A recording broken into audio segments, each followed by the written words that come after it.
All right. So, why don't we start with Dr. Watney? Um, why Excuse don't you me. introduce your character, Alex? All right. So Dr. Watney is mundane. He's a man. He has an average face. He's got nerdy clothes. Nerdy for the time period of the 50s, meaning Extra nerdy? the suit thing, but with like a pocket protector and Oh no. stuff like that. Um, the actor that plays him is Paul Eiding, who is the person who plays the Fallout for Vault Tech salesman. Because eventually he does turn into a ghoul, or like a Fallout style ghoul, which is who I played in the modern day campaign. Wait, are you streaming or should I can I just skip all of the? I'm streaming. Okay, you are streaming. Okay, so I'm rehashing that stuff for the people who may be tuning in. Um, his personality is that he's confident in intellectual matters, but he's not. He's pretty weak and shy about physical ones. Even though somehow he also has the second highest tough in the group. He's he has an overinflated ego caused by him being a white straight dude in the 50s. He's extremely nerdy, very literal. Thinks big words are more important than any kind of slang. He's young and he's inexperienced. He didn't. He was too young for the draft for World War II. He's not too far out of college. He has his doctorate in nuclear science. He was raised in sort of upper middle class, so he's kind of like slovenly personally, but he's always had a housekeeper.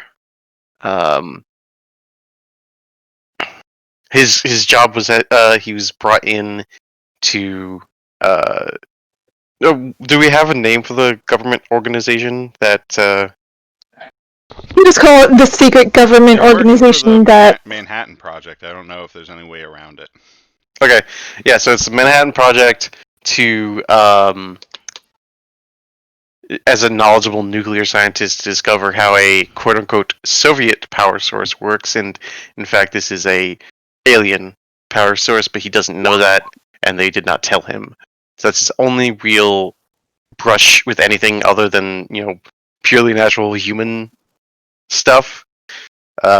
He's big into mythology. He his family is sort of a long line of like politicians and academics, so he's kind of a snob. And that's it for him.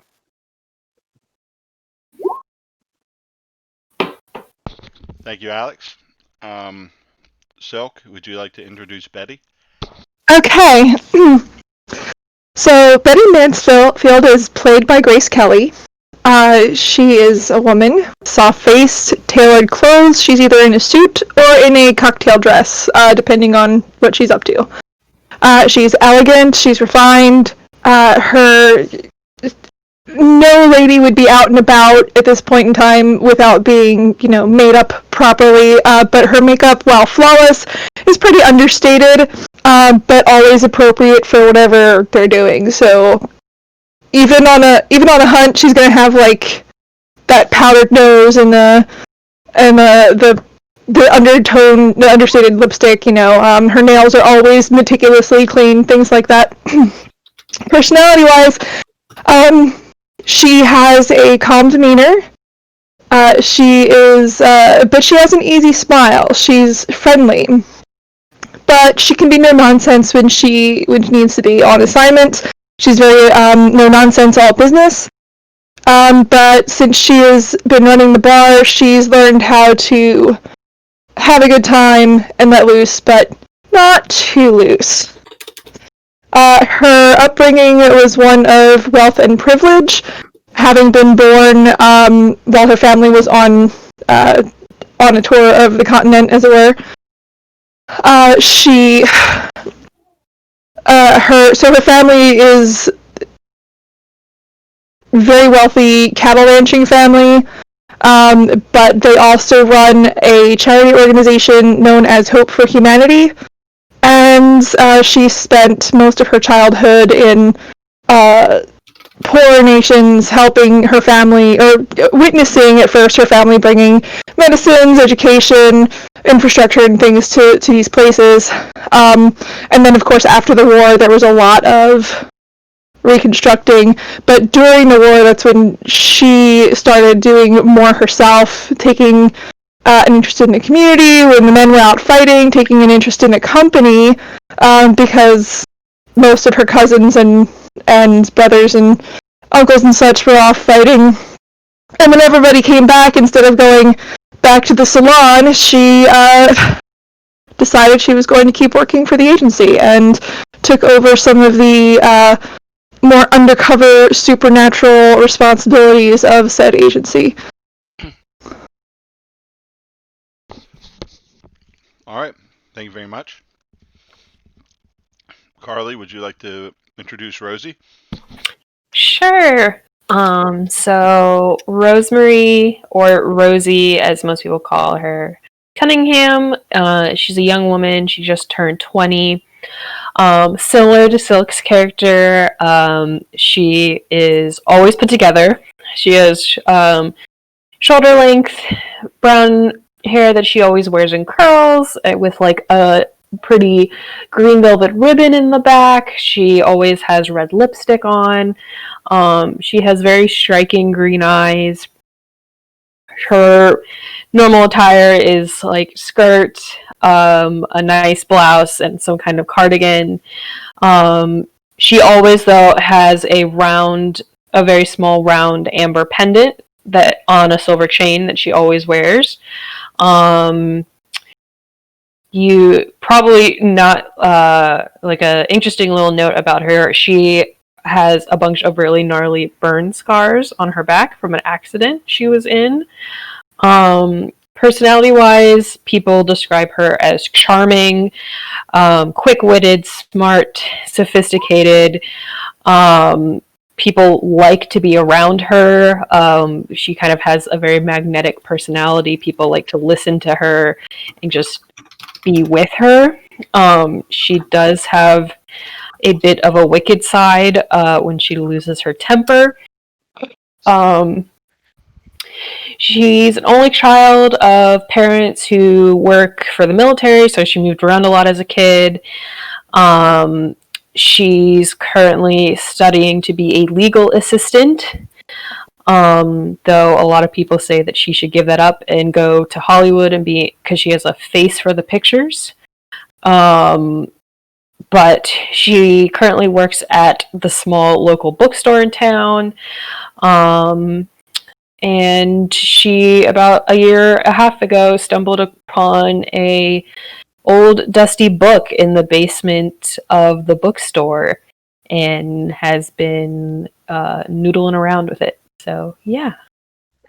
All right. Thank you very much. Phil, would you like to introduce Stack? Sure would. Arthur / Stack Morano is the child of an immigrant family.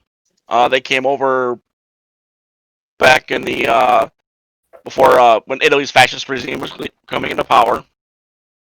Dad and mom worked out this little family niche of them out in the Southwest. He is the middle child of 3.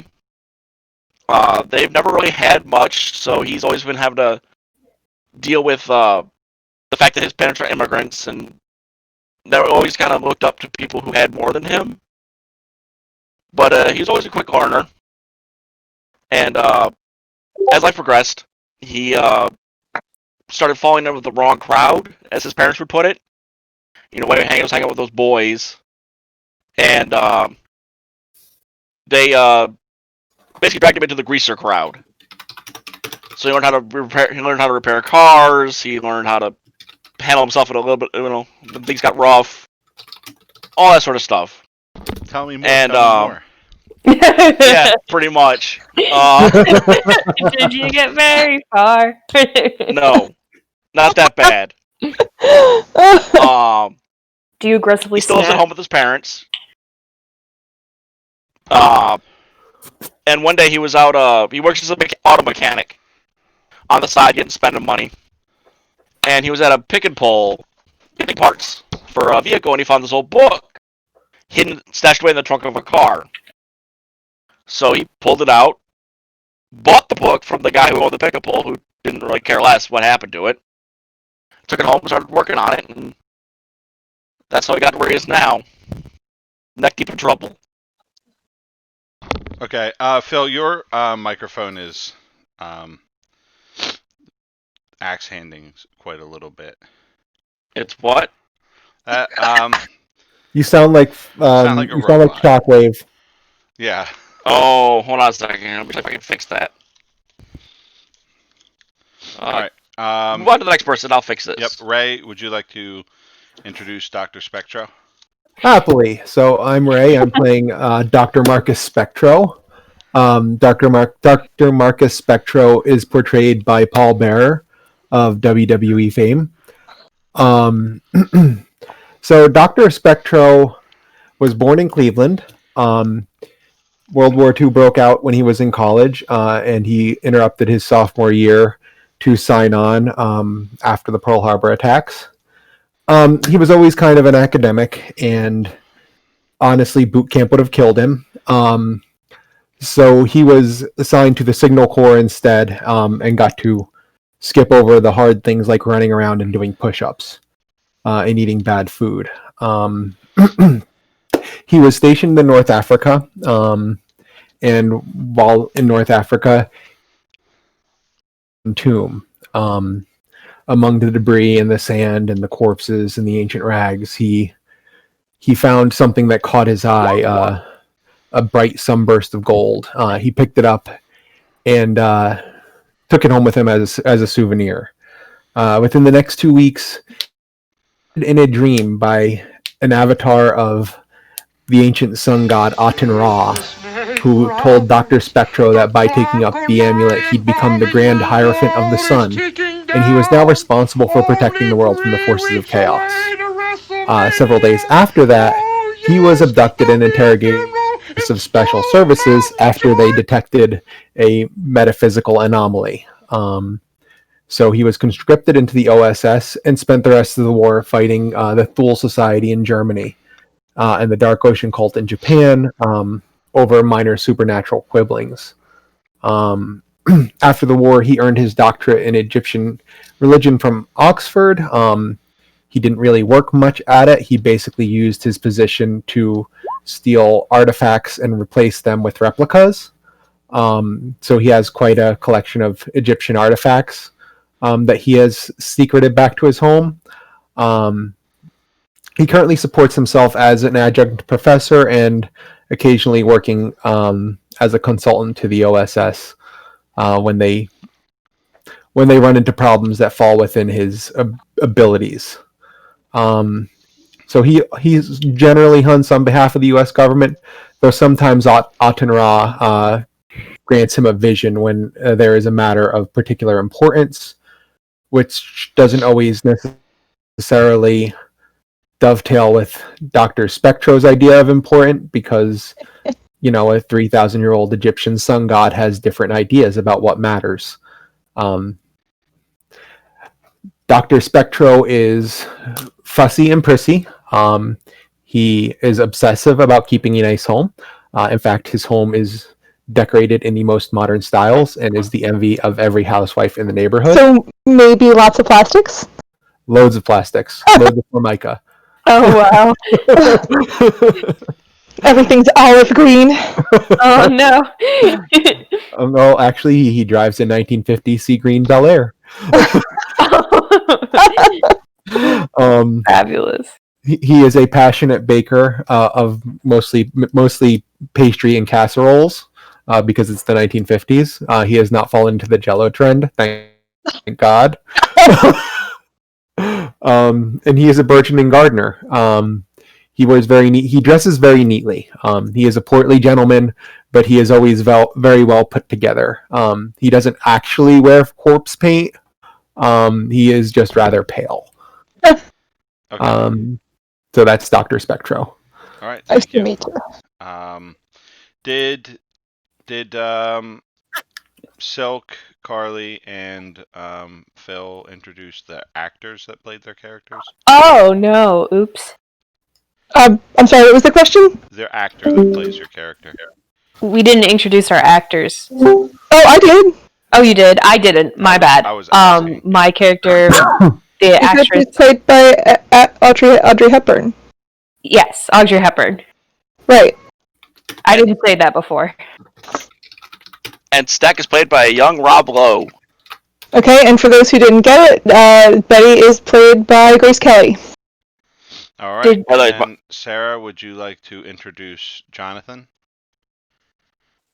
Yes. So, to the people of Roswell, New Mexico, Jonathan Doe has always been a sort of an anomaly. He's never done anything necessarily wrong, but the way his body is perhaps shaped or the look of his eye, just being around him makes you subconsciously nervous. He's not the kind of guy you'd want to be in an elevator with by yourself, even if he's not going to be doing anything. He's known as a man of few words. He only seems to really talk when it matters or affects him personally. But despite this, of all the people he could be hanging out with, he's hanging out with Dr. Spectro. Dr. Spectre as his grad student. Jonathan is currently pursuing a degree in history, specifically in the death rates of ancient civilizations. And most of that work, for some reason or other, seems to be most of the heavy lifting, be it gardening or picking up heavy stones and moving them around or so on. Jonathan is Dr. Spectro's muscle. Effectively, yes. He is currently being played by Mark William Calloway, aka The Undertaker. Oh no, did we lose Sarah? Hello? There you are. There you are. Okay, thank you. Sorry, it just seemed like you cut out mid-word. Yes, he's being played by Mark William Calloway. Yep. And there's not a whole lot written about him because he's not a man with a whole lot about him. That's okay. If I realized I forgot to mention what class. Were we supposed to say what class? You can. I've got it on the stream. People can read it. Oh, okay, cool. Character's photo. Okay. So, for anybody who may or may not be listening, this campaign is kind of a spin-off from our other campaign, which is an ongoing campaign that we have put on hold for now. Well, it's a prequel. Yeah, this This is is the a prequel. prequel or a spin-off. It takes place in the same universe. In fact, Dr. Watney in our other campaign is Dr. Dick, and it is after he's turned into essentially a Fallout ghoul. But now he's the mundane. This campaign is going to take place around the Southwest 1950s Southwest, and it's going to deal a lot with extraterrestrial shit. We kind of talked about that. Is there anything else for the setting that people would like to add? No, I'm ready for whatever you feel like throwing at us. I mean, I have ideas what I'm going to throw at you, but I didn't know if we wanted to add anything else to the setting. I don't really know if this is adding anything, but clarification, because like everyone else mentioned dwellings, Rosie lives in a tiny apartment above the bookstore. Nice. Actually, if we're talking about adding stuff, I mean, I wouldn't be opposed to adding some post-World War II full organization and occult stuff happening. I mean, those organizations didn't disappear with Hitler per se, maybe. Okay. Well, you're the professional. What is the what's the agency that you work for? The agency is called Hope for Humanity, and it is a private organization with a charity front, like an actual charity organization as a front. Uh-huh. It is, nobody's exactly sure who's ultimately in charge, but it is someone in the family. And yeah, I mean they've got connections everywhere. They are well financed. What are your descriptors? Or it's well financed and good intel? Good intel, and then the red tape is interdepartmental rivalry and secretive hierarchy. So the interdepartmental rivalry I was playing off as family rivalries, people who are cousins or third cousins, or people who are trying to jockey for position within the organization. Yeah, I understand. Okay, cool. And then the retreat is the retreat is barn, not knowing, right? not knowing exactly what it's going to look like based on like what the town is going to look like. But the idea is it's at least 2 stories. The upper level is where Betty lives. Lower level is. Let's figure this out. I don't need to know the map of the place. Okay. Do you want it to be kind of like like Harry Potter? They go to Sirius Black's house, and it's like in between these 2 buildings, and the Muggles can't see when the buildings move apart. Do you want it to be something like that? Cool. Also, yeah. Like a place that it goes unseen by people who aren't exposed to the super. Yeah, I like that idea where if you don't know what's going on, you can't even see the place. But if you can see, you can go in, and if you can go in, you're welcome. Okay. As long as you don't cause any problems. Okay. Why don't you write that down somewhere? Okay, I will write that down in here. All right. Is there anything else anybody else has that they'd like to Phil? What do you have like a the name of the mechanics that you work for, or? Not off the top of my head. I hadn't really decided that part. Okay, well, that's something we can come up with later. I just figured something generic like Tony's. Okay. Small name place. All right. Is there anybody else who'd like to add anything? This is up to you. It doesn't matter to me either way. Dr. Spectro is still considered sort of like, how when soldiers muster out, like they're technically out of the army, but they could still be called back, like in certain circumstances. Yeah. Yeah, like they'll be out and like they'll have a job and shit, but the army will be like, "Hey, I need you for a little while." Yeah. Yeah, so that's kind of Dr. Spectro's relationship with the OSS. Like he's not an actor. Participate in World War II? No. Did Yes. Jonathan or Stack? Yes. No. I was there. Okay. What about Dr. Watney? He was too young. Dr. Watney was too young. Okay, I'm just making sure. I'm pretty sure Stack too young. How young is too young? Because how? Well, he's basically just got his doctorate like in the last year or 2. So he's in his 20s. Yeah. Yeah. Well, I was asking because like back then you could sign up if you looked old enough. You could sign up for the army, and they didn't really check. Yeah. They were sending like 15-year-old kids to war. Well, he was too young for the draft, and he didn't volunteer. Yeah. Okay. Well, that's fine. I was just curious. Yeah. I was gonna say this. It really puts Dr. Spectral around 19 in 1941. Okay. Because if he was a sophomore in college. All right. So we need to do the personalized shit. Mm-hmm. So in the books, everybody has their own questions they ask, and then people chime in with whether you ask a question about who is this person to me, and then somebody chimes in and says, I think that would be me. We've done it before. I don't want to keep explaining it because I'm not good at it. So why don't we just start off? Dr. Watney. All right. Which one was it? There you are.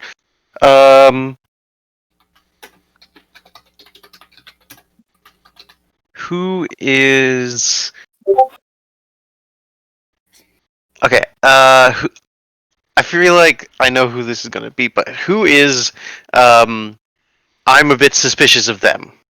Maybe due to their unnatural powers or something like that.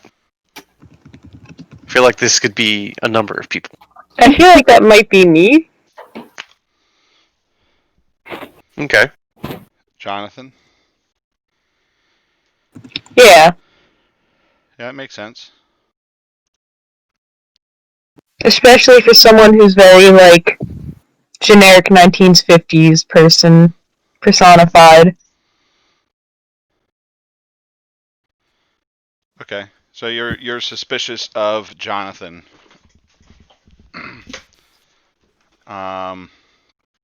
So Betty. Um.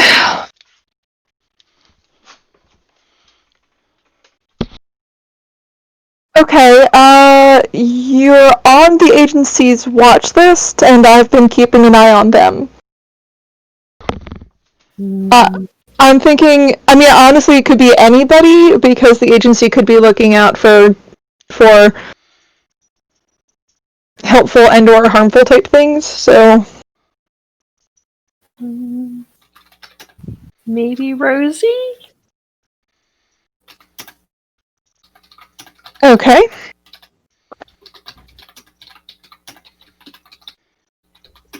Why do you think Rosie is on the watch list? Thinking about it. Okay. The agency is interested in... Joint. I'm sorry, what? This is a joint question, so. Okay. Maybe the agency is interested in recruiting Rosie, and we've been keeping an eye to see if, she manifests any useful talents. Yeah, that could work. She definitely started manifesting abilities about a year and a half ago. Okay. So, not saying they are necessarily good abilities, so maybe that she could also be on the watch list, like, hey, keep Okay. an eye out for this one. Like, this could go either way. This could go either way, yes. Okay.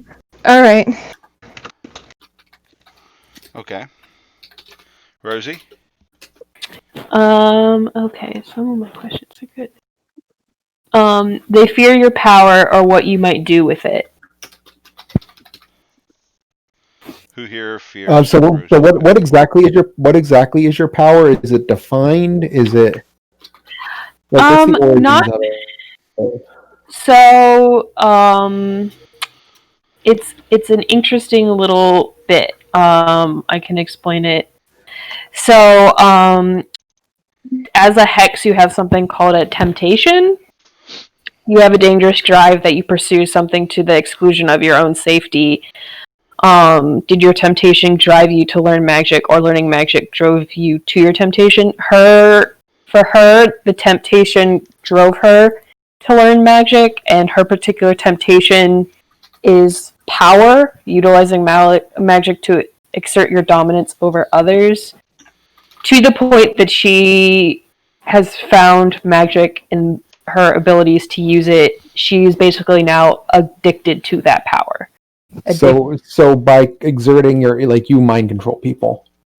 Kind of. It's like lots of black magic.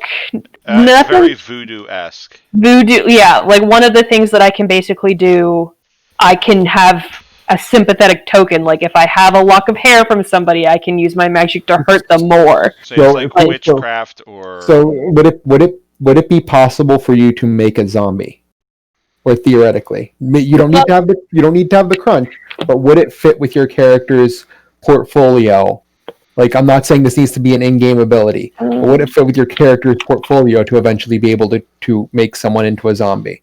Probably, honestly. Okay, I then think that goes down the road of her exacting her control. 100%, you would absolutely. Dr. Spectra would have had dreams about you. Okay. The Hierophant of Egyptian gods who are obsessed with death and death rituals, and you have the potential to fuck that up. Okay, so he fears my power. Okay, got it. Yeah. You're Rosie, right? Yes. Okay. Stack. All right, I'm gonna pick an interesting one here. Okay. I can go for a couple different ways. An old rivalry has turned into a tight friendship. Tell them what you once fought over. How old is Stack? You're just wondering how old this rivalry could be? It doesn't have to be a very old rivalry. It might be Dr. Watney. They seem like they're about the same age. I mean, old is relative Fair. in this case. Yeah. What was I missed part of the An old rivalry has turned into a tight friendship. I get the feeling that Dr. Watney is more of an outsider in this area, and so I don't know if old rivalry quite fits. Okay. So how old is Stack again? Roughly? About 23. About 23. Anybody else character around that age? Rosie's 20. Then maybe it could be Rosie. Maybe we went to school together because she moved here for high school. I can knock a couple years off of Stack's age, and we can make that happen.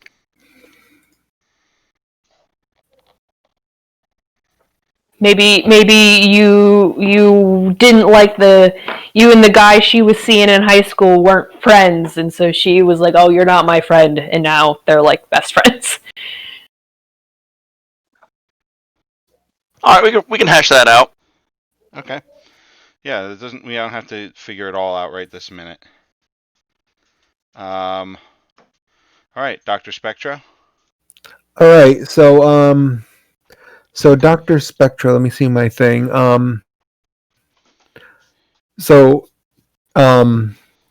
My thing is I use my one time.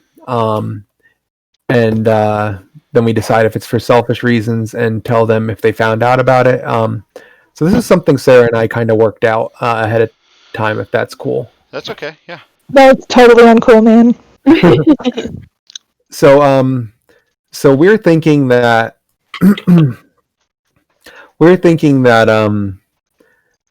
during one of his missions with the OSS, Dr. Spectro helped rescue Jonathan from a Nazi prison, where they were experimenting on him due to Nazi reasons. Oh hell yeah! And Nazi bullshit. Nazi reasons. Yeah. Goddamn Nazi Well, reasons. it's a perfect description of what happened. So. And Dr. Spectro used some of his magic to help blast Jonathan out. So Jonathan, it was for mostly noble reasons, and Jonathan definitely has seen Dr. Spectro use his powers. In fact, I imagine their first intro was probably Dr. Spectro obliterating an SS officer with a beam of, pure radiance from an ancient sun god. Yeah. Are you saying that Dr. Spectro casts harmful rays? He does. Deadly rays. Dr. Spectro's specialty is harmful ray. The sun is a deadly laser. How long did we call you harmful ray? Like in one of the chats, we called you harmful ray for a while. That was an OG Barenheim chat, and that was for right. long time. That was for a long time. All right. That sounds good. Jonathan?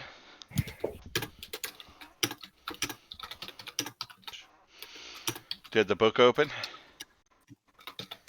Yeah, no, sorry. I just wanted to send a link to it real quick. So to finish off what me and Ray were talking about, I'm going to go around and use my history question. You fought together against the odds and prevailed. Punching your way out of a Nazi fortress was not easy. Yeah. And after that, Jonathan kind of stuck around in the armed forces, mainly to hang out with Dr. Spectro, and Dr. Spectro taught him English, taught him how to read, All right, and other where's things. Jonathan from? I can tell you vocally now, or we can talk about it privately? I don't know what that means. Like, We can keep it a secret, or I can just out it. well, it's up to you. That's not a decision I get to make. So I can't pronounce it right, but Is it Eastern European? it is Germanic, Oh, okay. and basically the Nazis dug him out of a tomb and were poking him with sticks. Okay. I'll link it to you. All right.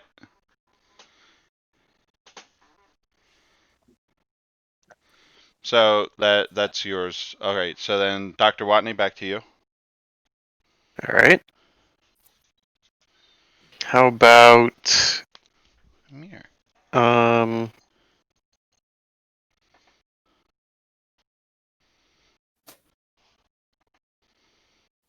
Let's do. I saved their life from a monster due to an unlikely chain of events. You okay? Oh! Pick me for this one, All right. because I got one for you that plays off of this one, if you don't mind. Yeah, sure. I'm trying to think. Maybe he was testing some device and it discharged, and without like he was out in the desert and testing some device and it discharged, and like when he went to go find what happened with the like energy beam or whatever, he found that he'd killed something and didn't know what, and found that you had been nearby, and like it was going after you, something like that. Actually, I was thinking a comedy of errors. Practicing his greaser dancing. I hear could the do one I had- comedy of errors. Do you want to hear the one I had for you? Want to hear the one I had planned out for you? In Sure. this case, your magic-fueled rescue of them introduced them to the supernatural. Okay, that would be a different question from my Right, guy. but I'm saying, but it would be hilarious if I tried to rescue you, but you saved my ass. It turns out choreographed dance fighting doesn't actually work against the forces of darkness. no matter how much you snap your fingers, they don't stop coming. You're, All right, you're well, we'll get back to that. Let's We'll get back to that, let's get You're to the next person. but I'll definitely take that one. switchblade hair comb. This is the 50s. It was a switch. It's a real switchblade. Betty. Okay, they've worked with the agency before and they're well regarded. I think Dr. Spectro would be the person, Yeah, that fits. That tracks. crossover with government agencies and blah blah blah, so, probably didn't work together before, but you've worked with us and we've worked with your agency and somebody in my Your family people, knows your you. people know our people. Right. And you know about us, so you know where to come to hang out with the hunter crowd. Yeah. No, that works. That works great. Okay. Rosie. This one's interesting. Let's see.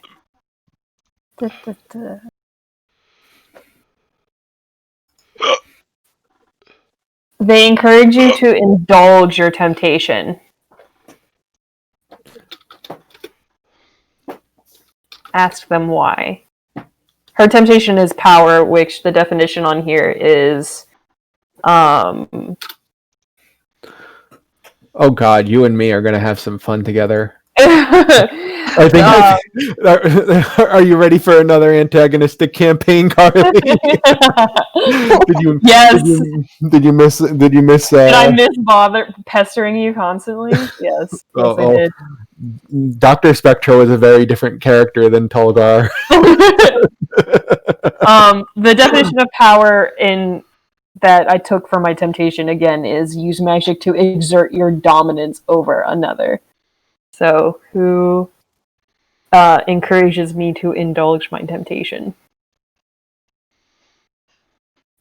This Yeah, sounds like it could almost be something that's done like inadvertently. Like, yeah, try and find new ways to do this. That's so cool. That's so neat. Like, this sounds like something that is almost inadvertent and not actually like, yes, make them dance. It could be either way. It honestly It could be also either way. be an attempt to push to see how far she'll go. You know what? I'll take this one too. You'll take this one? It'll be hilarious. It'll be funny. It'll be horrifying at the same time. Because I was thinking that you would take the next one I was going to ask, which is they keep you grounded and are unfazed by your displays of power. I think that one That would work sounds for more Dr. Betty Watney. or Dr. Yeah, Yeah, that sounds but I about was like Watney. Betty. What I wanted for Dr. Watney is for him to start out sort of not really believing in the supernatural stuff. And so I wasn't going to choose any of the Okay. supernatural Okay, so then questions. I will do for Stack, they encourage you to indulge your temptation. Okay. Sounds good. Okay. All right. Then it's Stack, and you're going with the thing Nope. with Alex. He said he wants to avoid the supernatural one, so Okay. they act as your conscience when power goes to your head. Sounds like something Betty would do.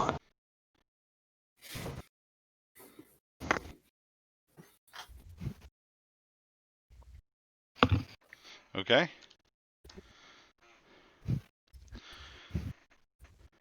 That was easy.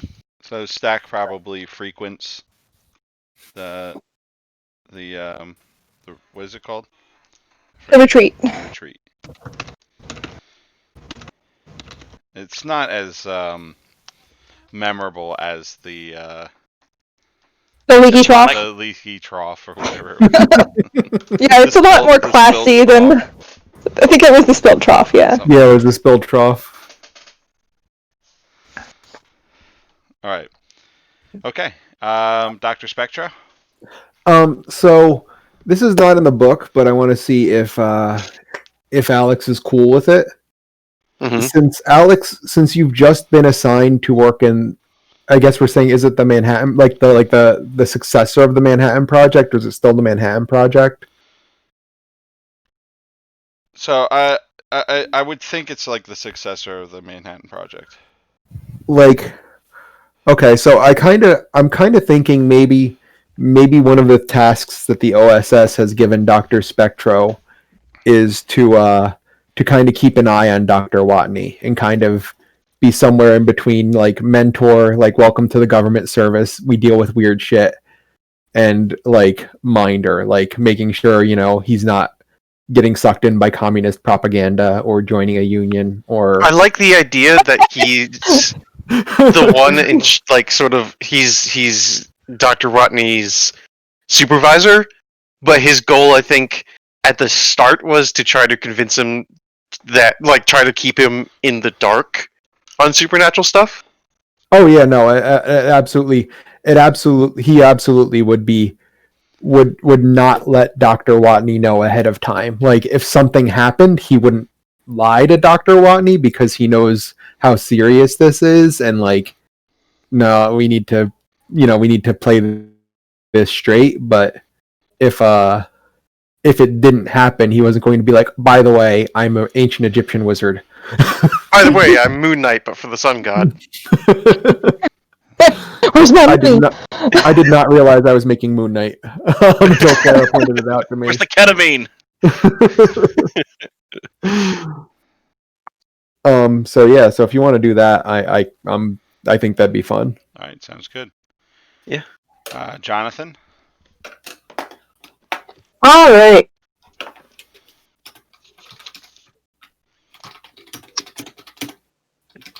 They tried to slay you, but you proved you're on the side of good. Ask them what convinced them. The monstrous questions are a little out there. Yeah. Oh, they're fun. They're fucking awesome. I Can had you- so much fun with them. I'm so sorry. Could you repeat that question? They tried to kill you, but you proved you're on the side of good. Ask them what convinced them. Oh, jeez.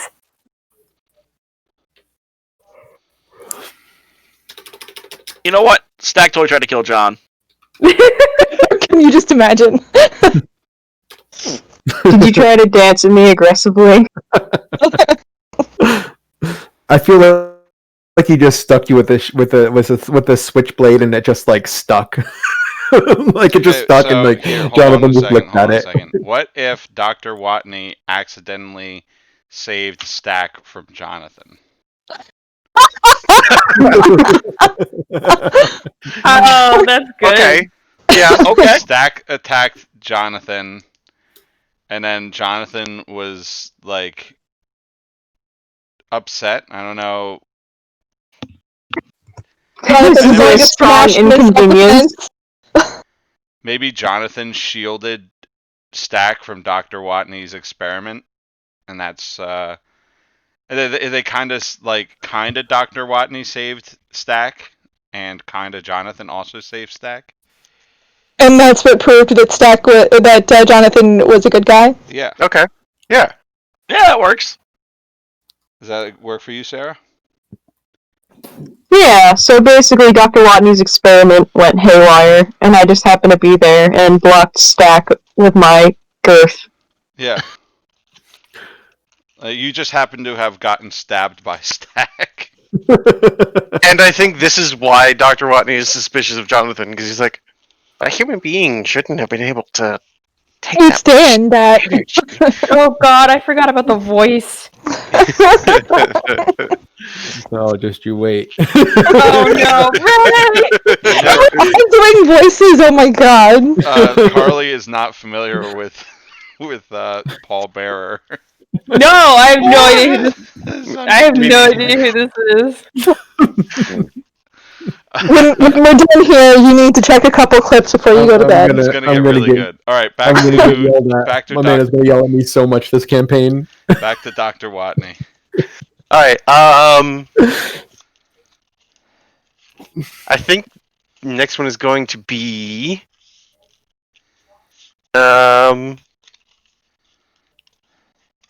initially rivals you now respect each other's talents.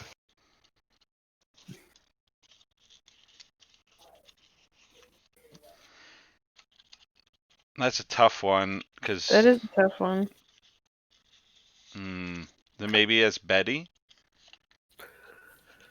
Maybe that. Yeah. Okay.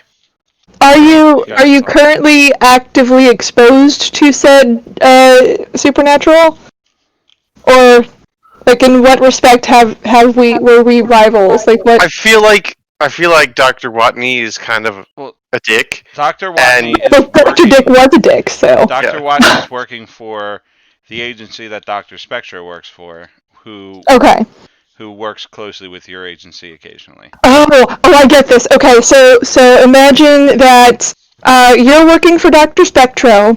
My agency sends me to liaise with said Dr. Spectro, and you, upon meeting me, are like, what's some dame doing here? Yeah, pretty much. That's what I was thinking. Okay, and then I come through with some kind of success, and you're like, oh, well, that broad knows what she's doing. Yeah, or like he's just he's dismissive and shitty, and you basically hit him with a fucking great comeback or something. I was gonna say you probably don't listen to Dr. Spectro at all. Because Dr. Spectro is not 50s masculine. So like, maybe like Dr. Spectro was like, yeah, you should respect this lady, and you're like, And he's like, yeah, whatever. and then you met her, and you just continue to be yeah, whatever, until you watched me like shoot something. Drops an I'm no man. You like kick someone. You like no man, kick the moment. shit out of someone who was being like drunk and disorderly in the bar or something. I'm less tough guy and more like calm under pressure person. So maybe I used my tactical genius to get you out of a bad situation, and you're like, fuck. Okay, yeah. So here's what I'm imagining. Or you just beat him on a project. Oh, I could have just beat you on a project. Like you guys had you guys are both on a similar project, and like Dr. Spectra's like, Dr. Watney, we need you to get. Ray, you Oh can do your no! response. So you're like, I'm a genius scientist. What's this broad know? Yeah, and then maybe. Yeah, I'm just trying to figure out exactly how this is. Well, like I so, think. so what I'm kind of imagining is like it's an information gathering project, Yeah, and it's a Dr. research project. Watney is just like, I'm the smartest person in the universe.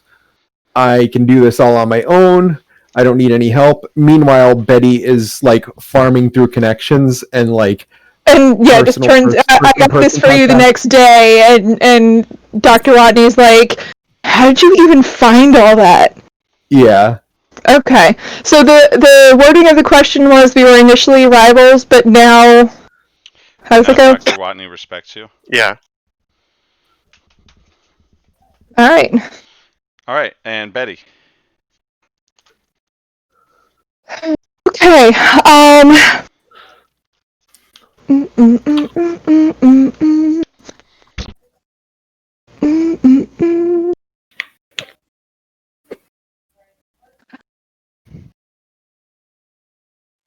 They pulled you and maybe your team out of a terrible foobard situation. Oh, that's a fun word. I know.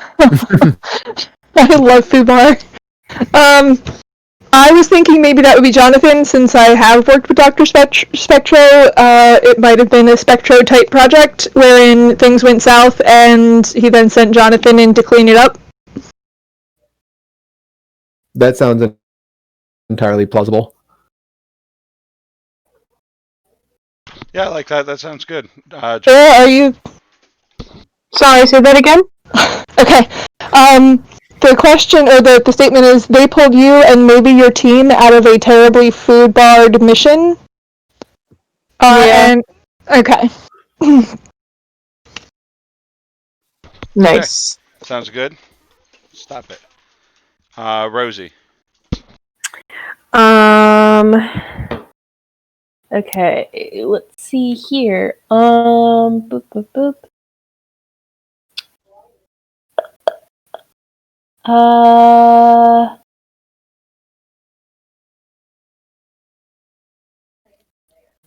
Hmm.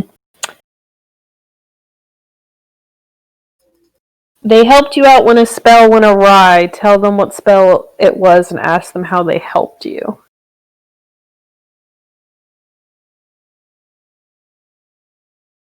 I feel like probably Betty. Yeah, if I'm keeping an eye on you anyway, that probably happened. So, what was the spell? I'm trying to think. So basically, I have like the automatic move that I have is basically flat out called Bad Luck Charm. And it's like anytime I would miss with my magic, it basically ping pongs around until it finds something else to hit, aka any compatriots or anyone around me, even if I'm not aiming at them. So it was probably something very basic. Yeah, Rosie's not super great to be around. Okay, so you threw a hex at somebody and it went awry and it bounced.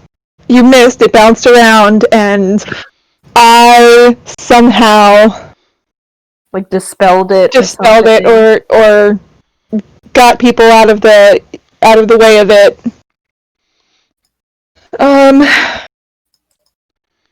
Let's see. What would I do? Maybe I just happen to have something on hand, or... I mean, a lot of the spells, yeah, there's like components and like ritual casting and stuff, so she probably could have just as easily like knocked the focus out of the way. And yeah. Okay, that sounds good, like something she'd have the presence of mind to do, because yeah, she that's like her thing. Yeah, put out the burning sage or something like or stomped the clay simulacrum or whatever. Yeah.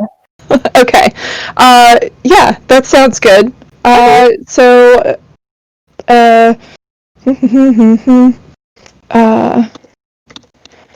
Rosie's talent. Hey, I.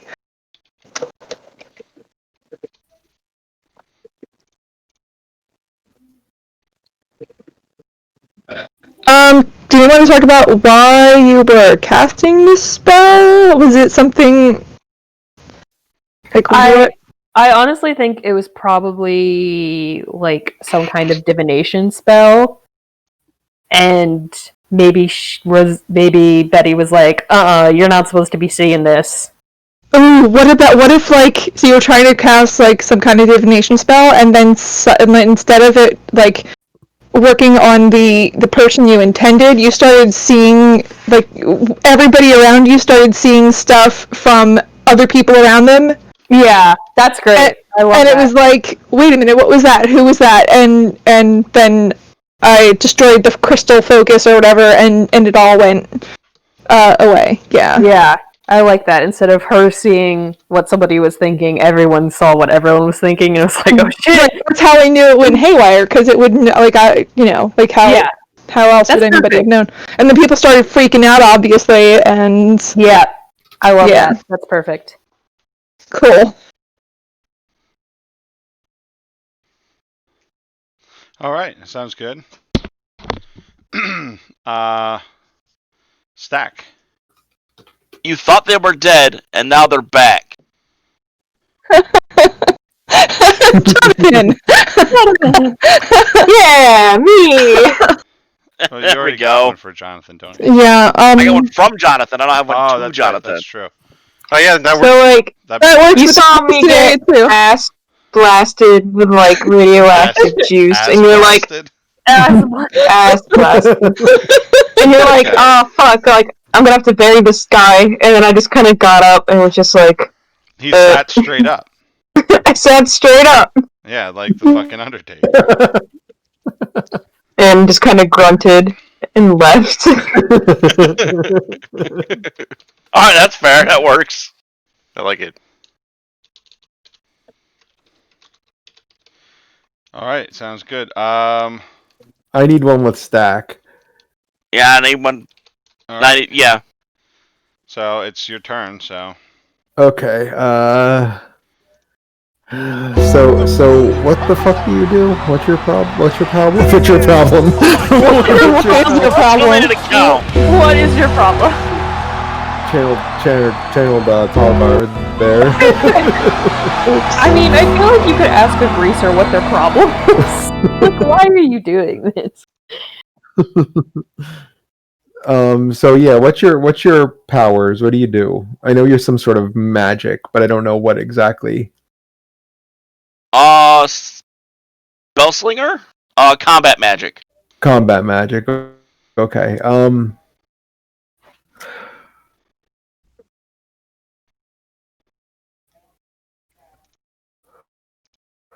Specifically, ice magic. Okay. So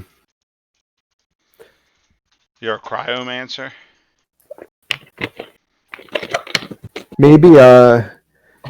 maybe I'm trying to help you to control your powers.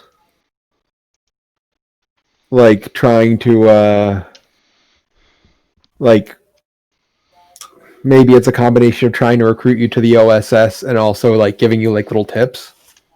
Like, hey kid, get yourself straight and, get a good government job sort of thing. I don't know if that works for you. Phil? What you got? Uh What's your playbook? I'm spooky. Bloodkin. I don't want to do romance. Yeah, with this character. That would be fun. I was actually going to funny, comment but- that I'm surprised that we're not all related this time. I was really thinking about going there, but We already have that campaign. Yes. Oh, that's a good chance for me to bring in another cousin to that campaign. see? Since Tedward is semi-retired. I don't think the old friends makes a whole lot of sense. No. I You used my make up powers your on them own one time. histories. We don't have to. Yeah, use yeah. Maybe you saw me use my powers for selfish or vindictive reasons. I don't know. What do you got? Because I'm not sure mine work for this. Show me what you got.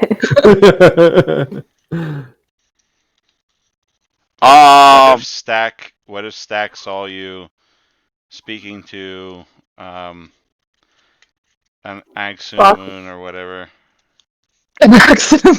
You mean Atenra? I was saying the Yeah, the lady from the the mummy. lady from the mummy. That was on purpose.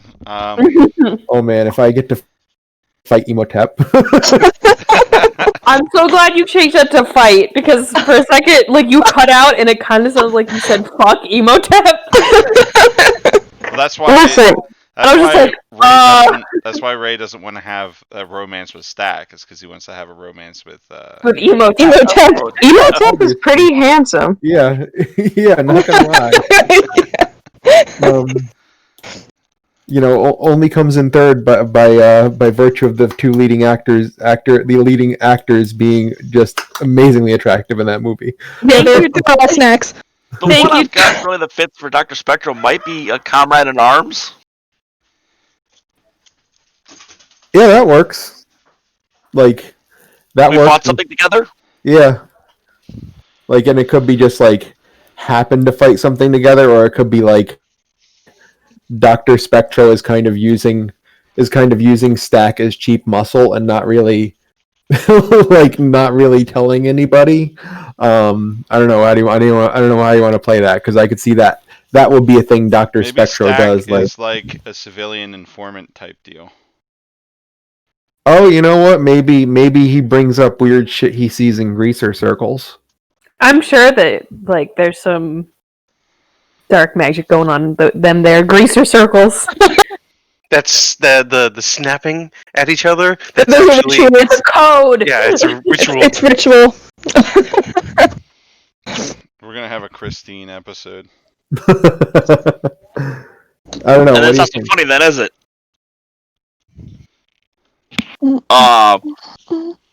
Actually, yeah, being an informant works. Okay.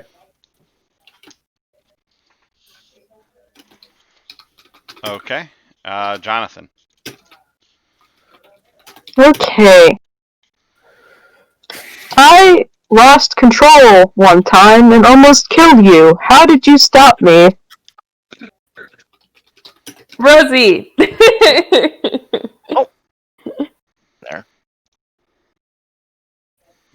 Okay. That's okay. How did you Yeah. stop Jonathan? I probably used some of that. One of my particular spell that's a little like voodoo, I guess. Like, just grabbed like a piece of your hair and took control.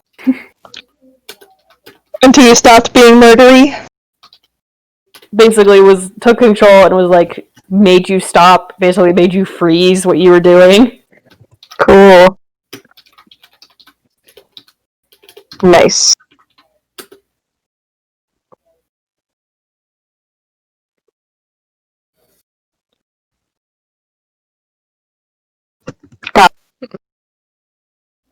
Hold on 1 second, guys. I have to take a quick break. Caitlin just did something awful. And Oh no. What? Awful and I'm wonderful. gonna show you. Hold on. Awful. So wonderfully awful. I'm gonna go to the bathroom. Excuse me. Something Okay. super distracting. You might not be able to see her so good because of the backlight. Can you turn that light off, Kate, and then turn that one on? It's so dark.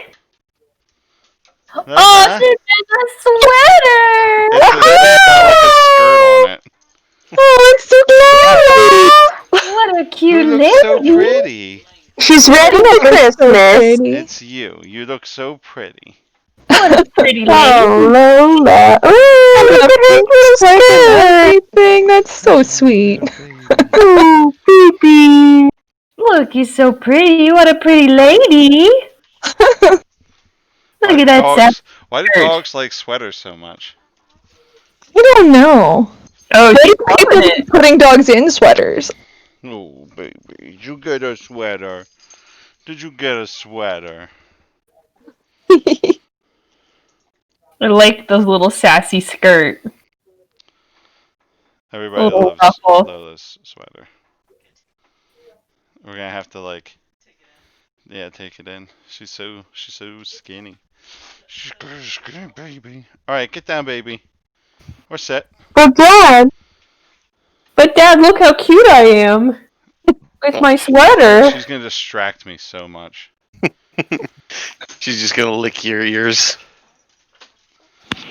Hi, baby. Good All call. right. Is everybody here or somebody? Ray went to the I bathroom. went to the bathroom. Okay, Ray went to the bathroom.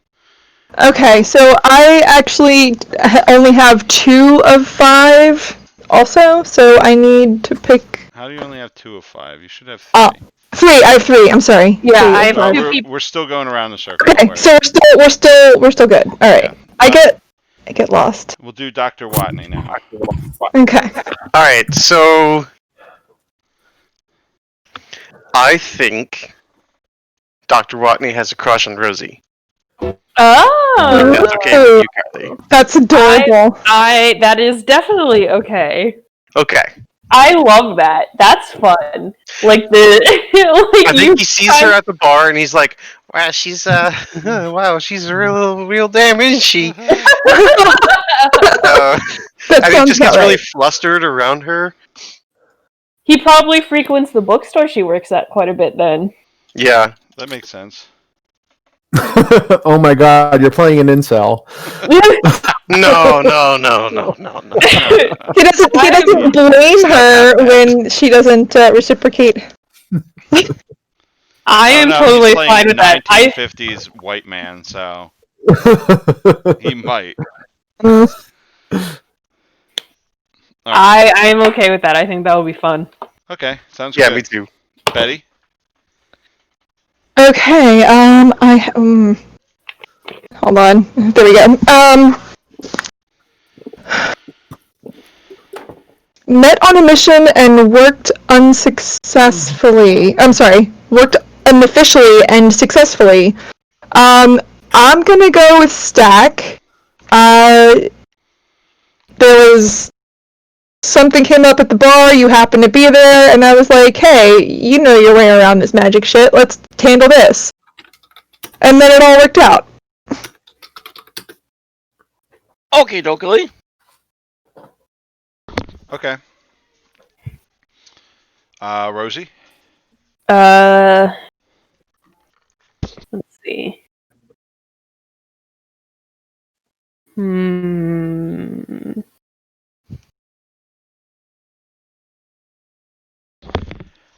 You once cast a powerful spell or curse on them. Tell them why and how, and ask them how it ended. The 2 people I have left are Jonathan and Dr. Watney. So I feel like maybe you try to do it on me after during I went on a weird rampage for some reason.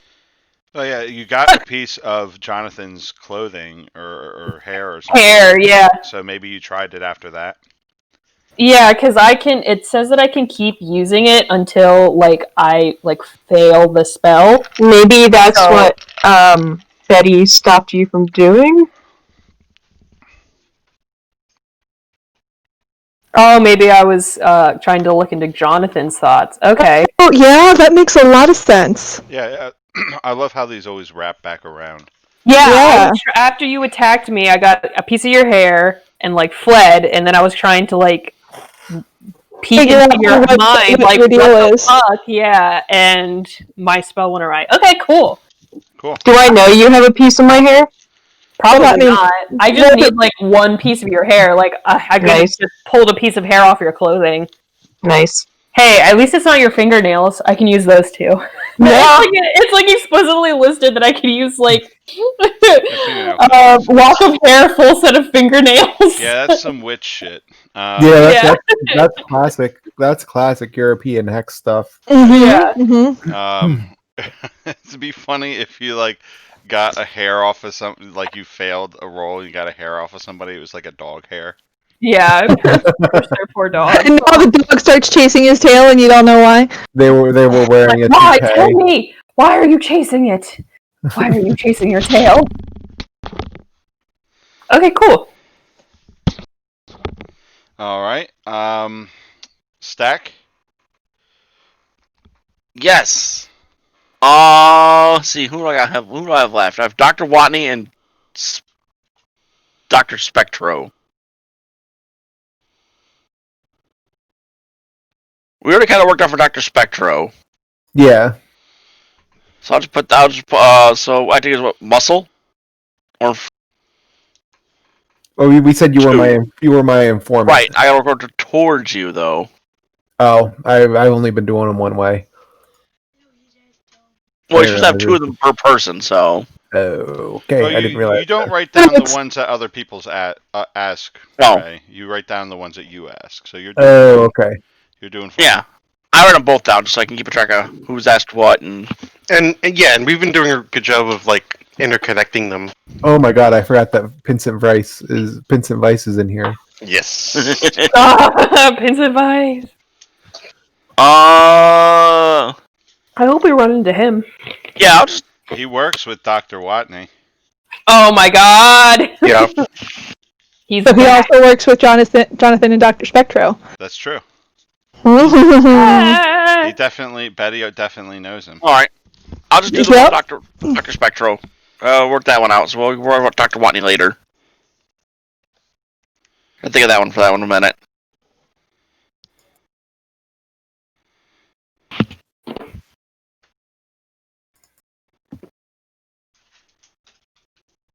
Because we worked out that stack X's muscles for Dr. Spectro on occasion. Yeah. So we'll just put that one down for this round. Okay. Excuse me. Then we'll go on to Dr. Spectro. Sorry, what was that? Who are the next two people? You should have two more people you haven't filled in for yet. All right, let me. I got something. I actually got. Oh, I don't think I've shared in for Betty because I think you initiated No. that one, right, Betty? Correct. Okay.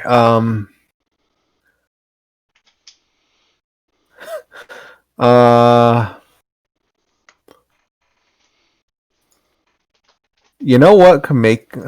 Nah, that doesn't really make sense.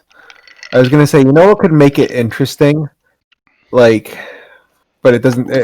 I was thinking tie Dr. Spectro into Betty's family, but it doesn't really make sense because Dr. Spectro kind of stumbled onto power, and Betty's family really doesn't do much in the way though. What if somebody from Betty's family is like familiar with your god?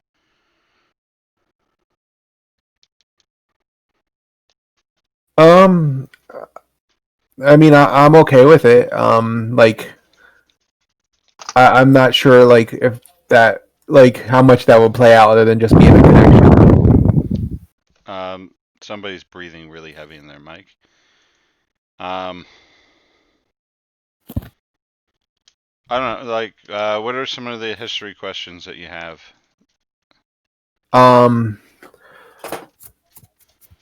They taught me to control my powers. They are bloodkin, married or romantically involved, old friends and trust each other completely. Go Use with my that. powers on them. Okay.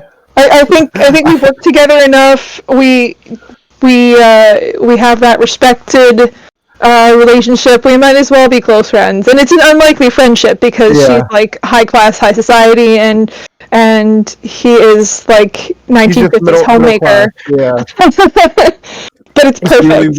Really weird middle class. I was actually saying, it would be kind of hilarious if it's romantically involved, but not that they ever dated. It was that everyone in their social circles has been trying to set them up on a blind date that neither of them want any part of. That's fun. It's ridiculous. I love it. Like, and they're both just going out of their way to avoid it but not be rude, because like for different reasons, like maintaining social expectations matters to these two people. Right.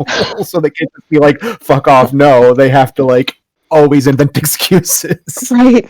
Or it really wouldn't be appropriate since we work together.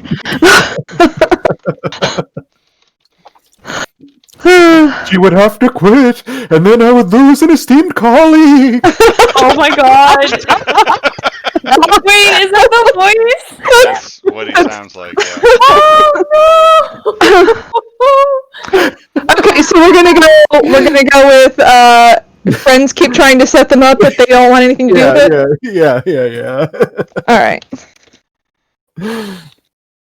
You know, it's the 50s. They're like two single people who are past Yeah. marrying age. What are they doing? People are going to talk. That makes a lot of sense. I have plenty of money. People don't talk anymore. no.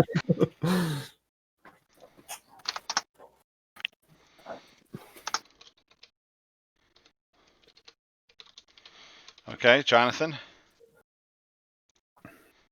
So it looks like I have 2 questions left, which works out because I think I have 2 people left. I think one of them is Betty, but I don't know who the other one is. Yeah, one of them is Betty. It's me.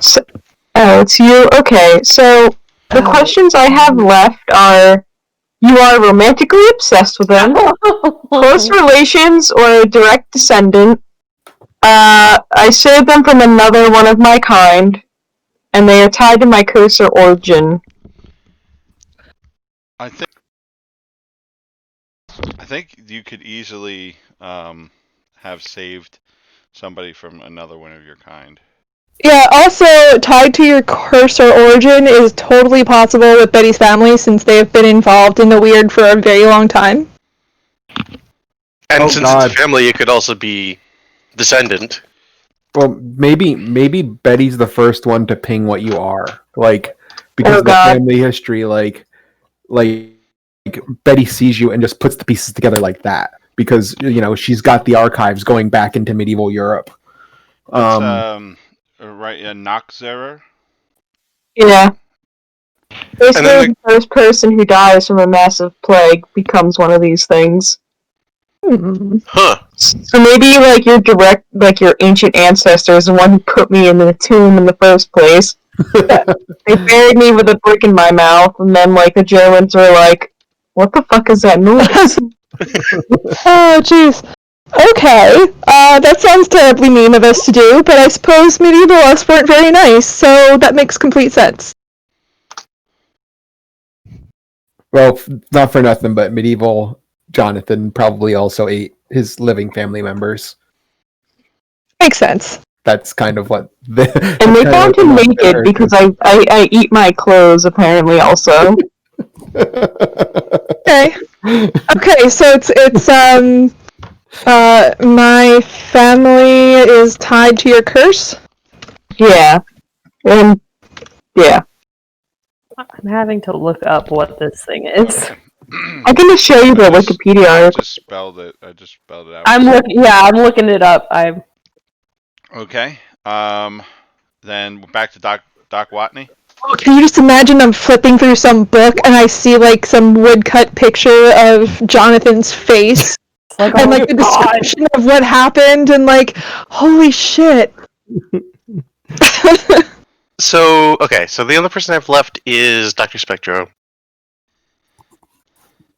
I'm looking at the other options. It's like your close relations, They're your hero, No, not Good appropriate. friends, No. And then the last one is they introduced you to the existence of monsters. So I think I'm gonna twist that one and say, like, because you're my supervisor, yes, you did technically do that, but I just don't know. This is my friend Jonathan. Yeah, you Well- put so Dr. Spectre put you in the position to discover monsters. Yeah. Like, So has Dr. Watney we're just bending that one. seen it yet or no? Yeah. What's So that? does Dr. Watney seen anything supernatural, or is Dr. Watney not even read in? I think he's seen supernatural stuff. He just doesn't believe it is supernatural. The only Okay, thing, so he's like, only seen like the technology stuff. Like he's seen like the quote unquote Soviet yeah, nuclear yeah, power he's plant. seen that stuff, and he had that incident with Jonathan, and like that's the only real supernatural stuff that he's actually come But he hasn't Okay. seen into like contact with. Okay, magic or I've something. I figured out how my question. What question you used for Dr. Watney then? Okay. Okay, Well, so you're I got doing sent it now, so right. Since I was next anyway. You got sent to deal with them as a hazard to the agency's policies one time. Tell them how you resolved this. Okay, so after the accident where you accidentally zapped Jonathan, I was sent to take care of you, and then realized that what you were doing was not intentional or malignant necessarily. So I put you in, well, not directly, but I had some strings pulled to get you hired on into Dr. Spectro's department so that he could keep an eye on you and teach you how not to be an idiot who is zapping Jonathan.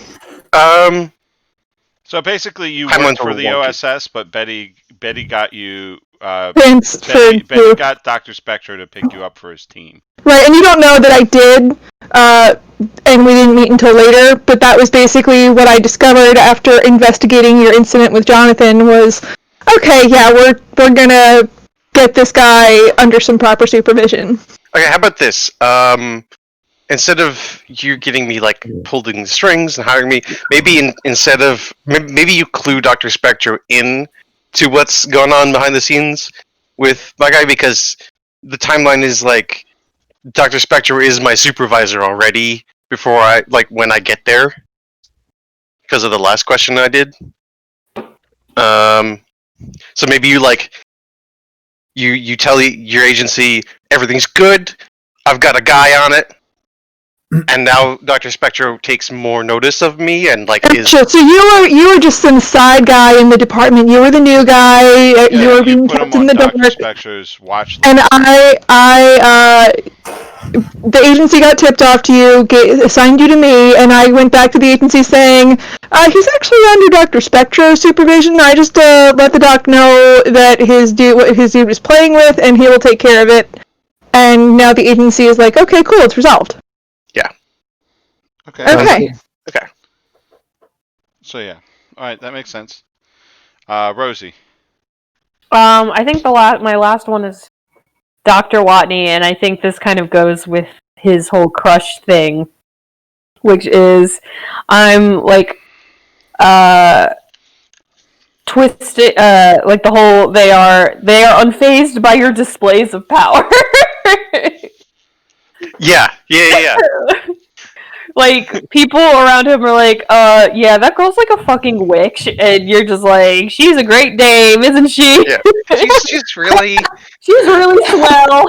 she's quite swell. She's very pleasant, pleasing. She's a real charmer.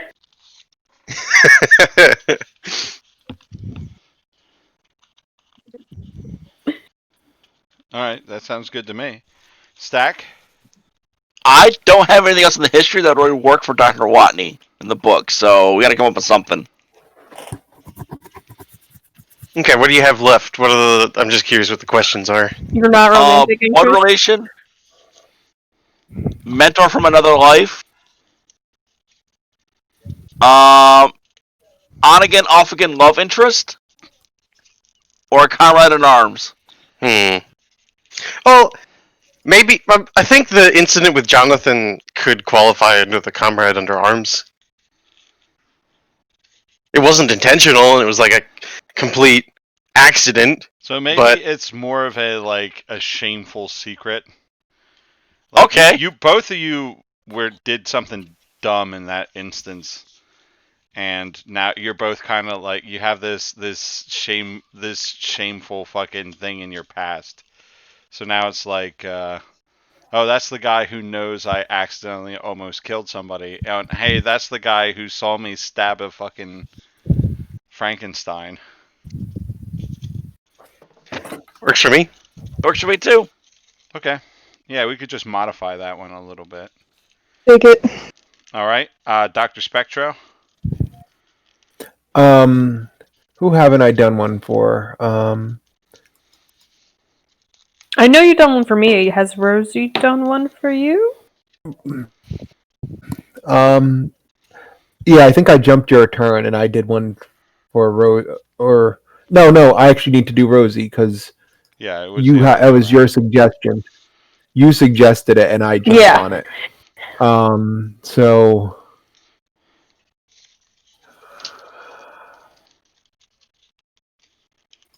All right. So how about I want to say you saw me do something selfish with my powers because I want to undermine any moral authority I should have over you because that's going to make it fucking better. Yes. Yes. But I'm trying to figure out what the fuck Dr. Spectro will be doing. Like getting rid of a fucking ant infestation with his face. Oh my god! Fucking ants. Or maybe oh my God. he blasted someone he thought was a German like spy or like a Thule Society spy, but it was just like some random The guy. paper boy. Yeah, but Or, like- like with Ray's description of Dr. Spectro being like super fucking cleanly, it's really funny to me. Like you were in Roswell, you got rid of like a scorpion infestation in your house with your powers. No, I like that. I like that. She sees him use his powers to zap coyotes. like he thinks he's getting away with it, but like coyotes knocked over his garbage cans once, and he's not having any more of that. I love it. Yes, I'm down for this. So he is shooting sun. You have seen him shoot sun lasers at coyotes. So I'm just imagining Dr. Spectro outside in his like His his perch in his robe. or like a smoking jacket and just being like, "Get out of here!" just like shooting lasers That at coyote. coyotes. Ow. I just stabbed my finger. I wish I was good at drawing. I would love to draw that. I don't know. I really like the Steve Buscemi drawing. Oh well, Steve Steve Buscemi Buscemi's spiders. easy to draw. You just draw some big eyes and then, some bony face. There you got it. Just lasering fucking coyotes out of existence. She's like biking home from the corner store and like sees this on her pleasant evening bike ride.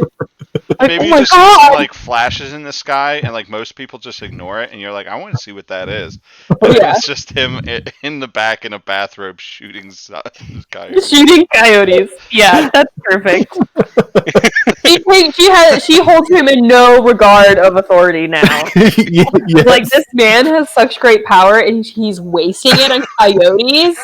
Oh, You see, this is why I like the source of his powers being Egyptian gods, because it means I could be petty with them, and it's not like a sacred duty not to be a dickhead.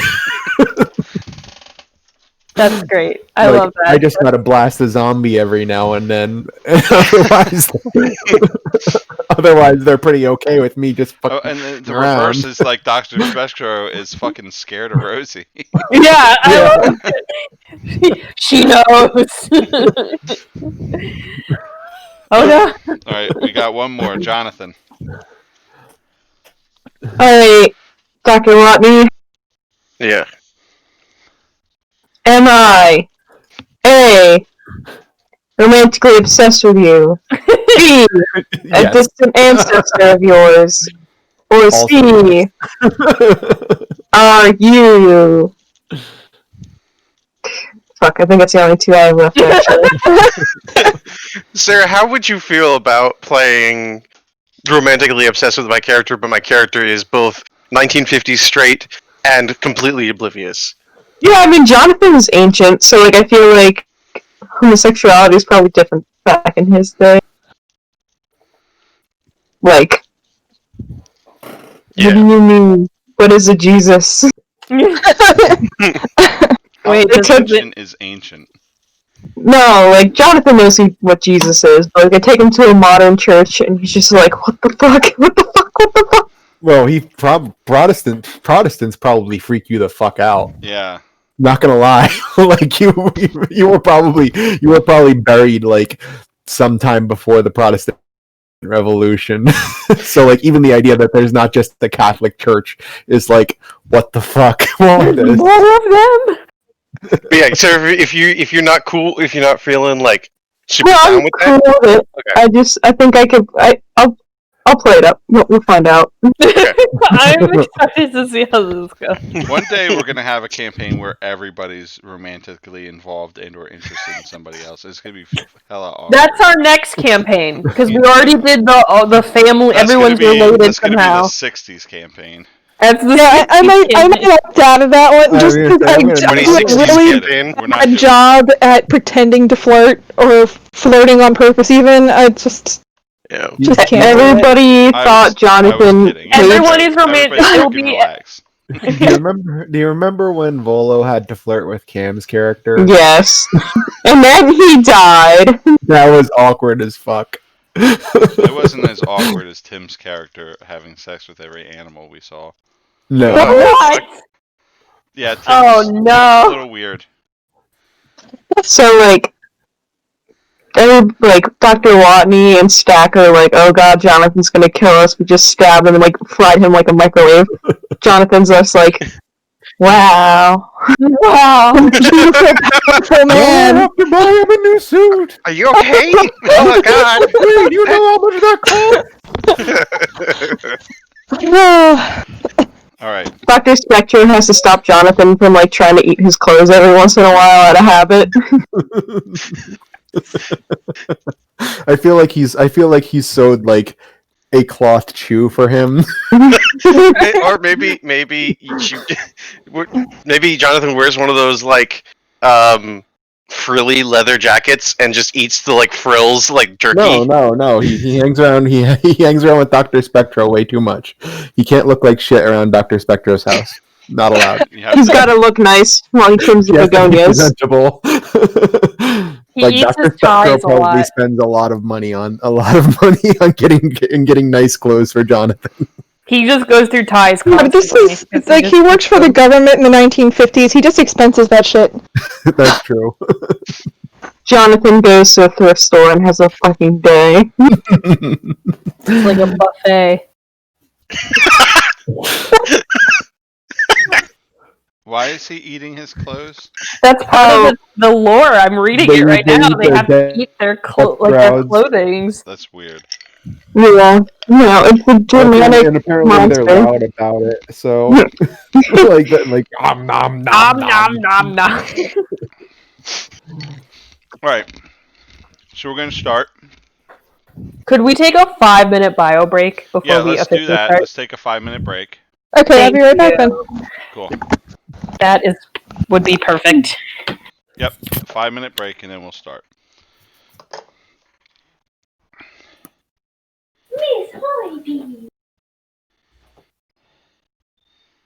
I'm gonna have to mute myself pretty much every time Ray starts talking. I'm hoping I can keep this up. It's gonna be hard. It's gonna be tough. I play a character with a French accent, or French Spanish-ish accent. It bounces back and forth, and I managed to hold that together. But that's not nearly as goofy as Paul Bear. I don't know how Paul Bear kept it together. Oh my god. Oh my god, how well he just sold the whole thing. Yeah, he did a great job. Like I don't know how. I just love watching him because he's so fucking expressive and just like a whole hog into it. And he looks like a goddamn gremlin. Like he really does. Like he just has these gremlin expressions. Yeah, he It's absolutely bad. does. Like, what evil mischief are you up to today, Paul Bearer?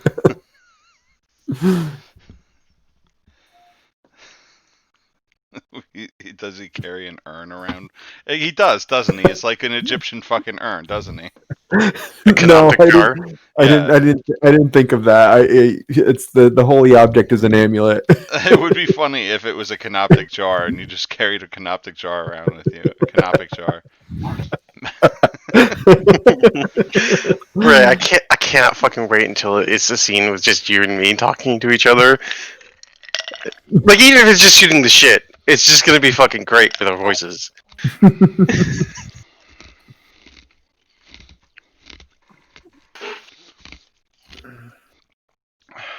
There's gonna be, you know what we haven't done yet that that I might introduce. What's that? We don't have Christopher Lee in our universe yet. Oh fuck, that's right. we've got Vincent Price, but not Christopher Lee. And you could just do like anything with Christopher Lee because Yeah. like He real was life a complete fucking badass in World War II. I was gonna say real Yeah. life Christopher Lee is a RPG character. He was. Yeah, he was like a spy and a soldier, and he was a badass. Yeah, he was Yeah. British Special Forces. Yeah, Who's this? Christopher Lee. Christopher Lee. Oh, yes. I love the story of him on the Lord of the Rings set correcting Peter Jackson about how it sounds when a man gets stabbed. Yeah. Yep. Yeah, that's a Stab, classic. stab in the back. Yeah, Yeah. It's like you don't gasp, you don't draw in breath, you let breath out because it's being pushed out of you. And he's just like, "Yep, okay, whatever you say, big guy." I love how Peter Jackson describes the next few minutes. He proceeds to tell me about some very clandestine parts of World War II. I know who Christopher Lee is in this campaign. He's gonna be Christopher Lee. He's just gonna be himself. And he's gonna be. Is he gonna be like one of the people who helped Dr. Spectro against the Thule Society during World War II? He's like he's in the family. He's one of Betty's. Ooh, yeah. Oh my god. Wait, who is Dr. Price? No, Is he like my second cousin? Christopher Lee.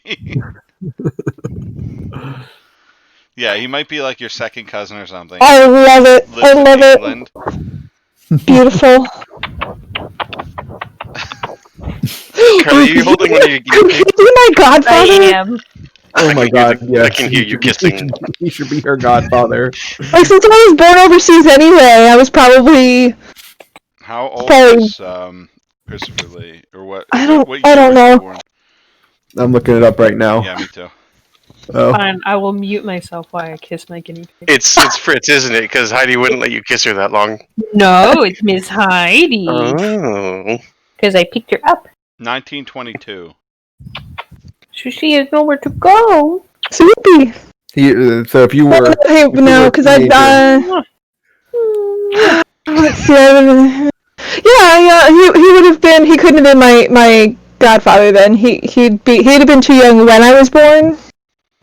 so But he maybe- could be a maybe second it's- cousin. I was gonna say maybe it's maybe like just based on the like God being a godfather in your family is a very literal thing because like you need someone to look out for you and be a mentor. So maybe like your actual godfather died in the war. Oh, and he kind of, was like, promoted. Yeah, basically. Okay. Well, like it But makes sense. Like in the context of your family, like someone needs Right. to be responsible for showing you the family business if it comes to that. Right, They're your godfather. hold on. Okay, so he was chosen as my godfather after the war because one, he became a badass, and two, I wasn't supposed to be involved in that side of the family business, but with so many of the menfolk not coming back, I was allowed to come in, which meant I needed a badass godfather and not just like the normal kind. So he's my graduation godfather. He's my Yeah, I yeah. think I have some ideas. So Okay. I love this. I was thinking, I was like, we've got like one of the horror actors. Who are some of the others? And it was like, well, Christopher Lee.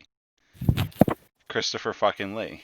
Yeah, He's Lon the other Chaney. one that I think of when I think of horror actors.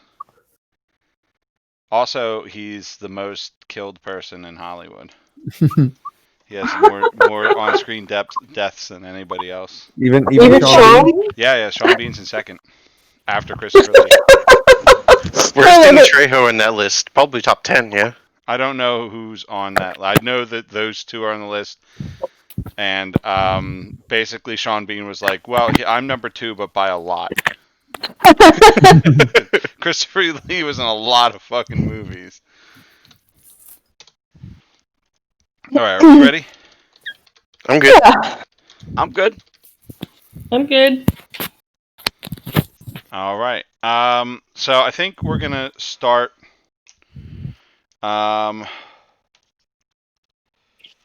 We're gonna start at the OSS headquarters, in the research division. So, Dr. Watney, you're working on. What do you think Dr. Watney would be working on right now? He's probably doing some sort of tests on this power source. Okay. So he's like behind leaded glass and like tinted goggles, and like some sort of beam is going on in the background. Okay. So you get like a knock on the door. One moment, please. And he's gonna shut down the experiment and then like undo all the locks on the door. And he opens it. Princeton Weiss is standing there, Dr. Weiss. And, Hello, Dr. Weiss. How can I help you? Dr. Watney. I was just curious. I'm working on something right now, and I caught wind of your project, and I was wondering, do you think I could power? Here, why don't you come take a look? And he Right. brings you over to his desk, and he shows you this diagram that he's got. And it is. He's got this all written out. It's really big. It's like a diagram of like a big robot, and it looks like this. And he says, "Do you think we'd be able to power something like humanoid-like with your energy source? Do you think we could make it that small?" What's the scale on this robot? It's like 16 feet tall. It's big. Okay. Well, we the power source that we're dealing with, we haven't quite unlocked all of its secrets yet. Once we have and we can reproduce it, maybe. We do know that it puts off a lot of radiation, though. Pretty harmful stuff, really. So anything like this would be potentially, pretty harmful if not properly shielded. I see. Okay. Well, I was curious. The brass has got me working on these Soviet robots we've been coming up with, and for the hell of me, I can't figure out how they're powering the things. So I thought maybe your project could inform mine. Well, if I come up with anything, I'll let you know. All right. Well, I'm building the prototype now, so once I get to the power source, I'll swing by. Sounds good. I was wondering, would you like to maybe get a drink at the retreat tonight? Let me check my schedule. And he pulls out like out of his shirt pocket. He pulls out like a little notebook and he just flips through it a little bit, and he goes, I'm free tonight. Yeah, sure. What time? And he takes a pencil, poises it to write down It says time. 8 o'clock. All right, I will see you there. Doctor Doctor. nods at him and walks out of the room. Okay. Dr. Spectro. Yes. What is Dr. Spectro working on right now? Is he more of an office guy or a field operative, or does he do both?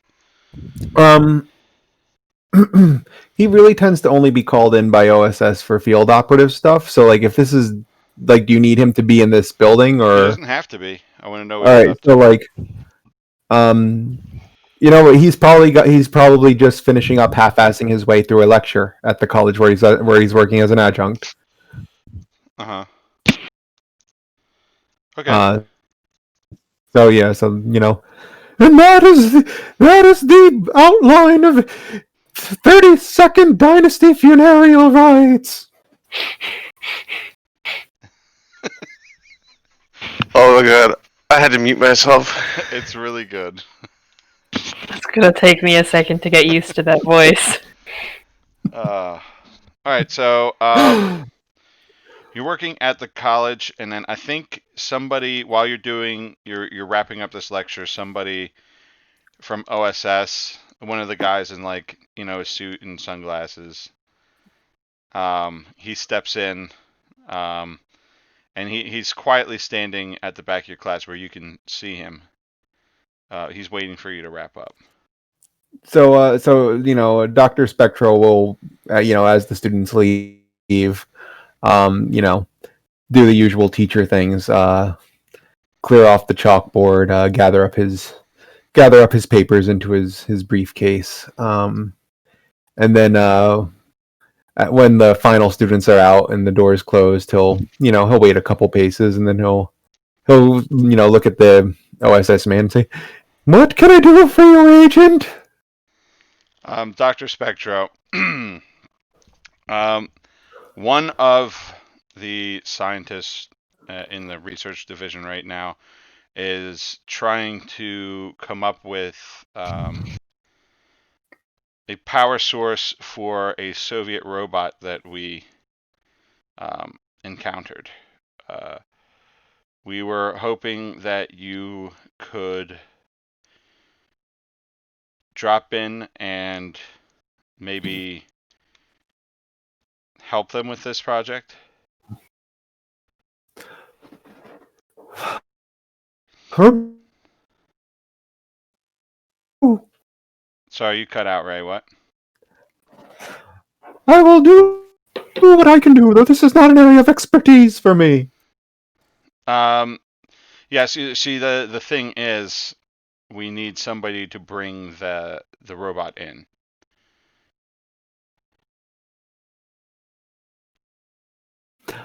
I see.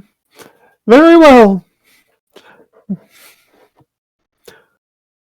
Is there any further briefing? He hands you a dossier, and he says, "At your leisure." Thank you, Agent. Have a good day. Thank you. And then he sees himself out.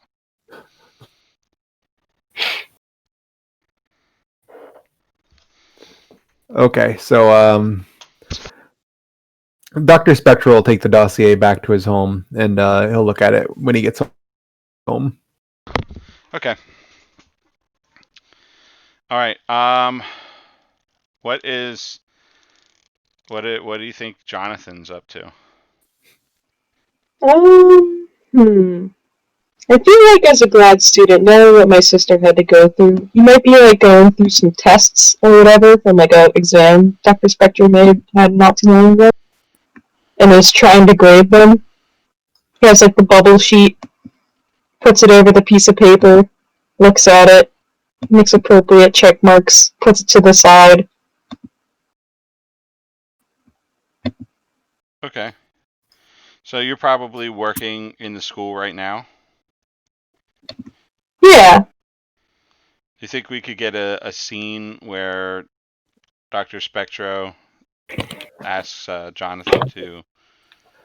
Oh yeah, absolutely. So were you grading for me? Like were you doing my grading for me? Yeah, basically. Okay, so I'm gonna assume like you're in Doctor Spectro's office. Yeah. Does Doctor Spectro make you be his secretary? Yes. Yes, absolutely. I get to practice my language skills at the same time.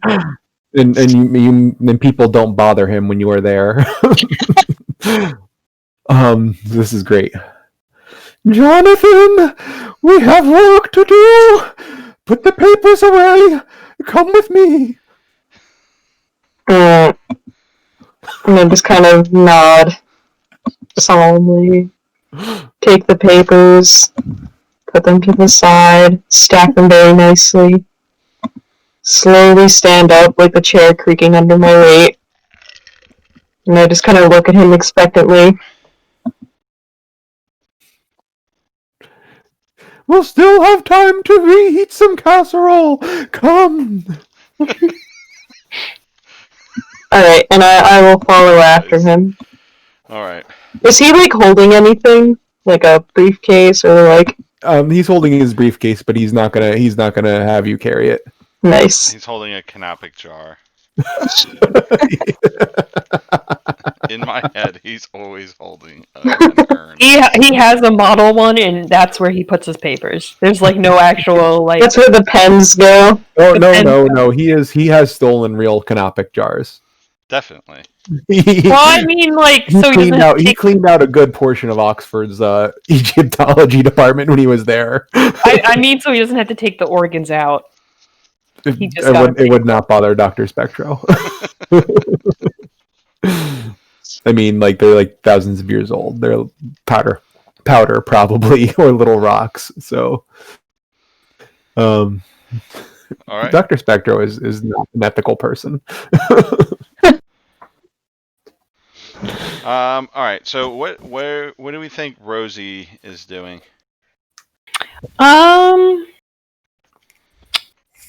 She's probably at her job if she's not in class. She's probably at her job being the bookstore clerk in town.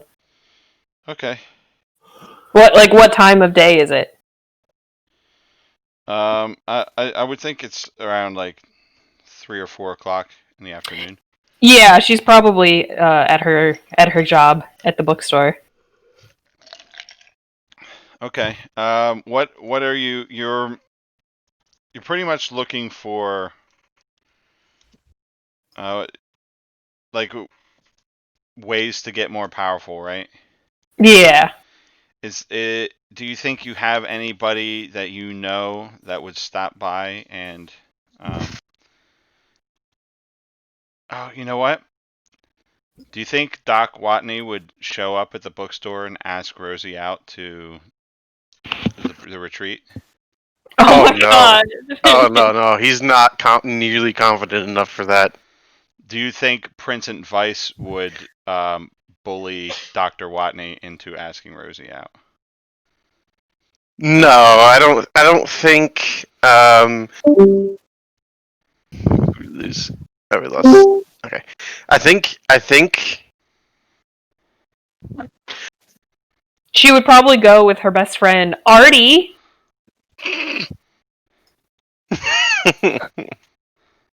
She calls him Artie because she knows it gets on his nerves. maybe Dr. Price or Vice also has a crush on Rosie, Or he knows that and he's confident enough to do I that. don't think Dr. Vice Has a crush on everybody. cares about Yeah. human beings at all. what if Dr. Vice knows Dr. Watney has a crush on her and preemptively invites Rosie? I'm trying to Just think. to be mean. We didn't go around and look up histories of the NPC with everybody. So maybe Dr. Vice kind of knows everybody a little bit because of his research. So he's trying to get, maybe he wants Rosie to be there so he can get information out of her. Hello? Hello. Hello? All right, this just went crazy. Okay. Yeah. I missed like half of that conversation. I said, so Dr. Vice we didn't really do history checkup with Dr. Vice. Yeah. because he's an NPC. But maybe he knows everybody at least like a little bit because he's trying to get as much information as he can.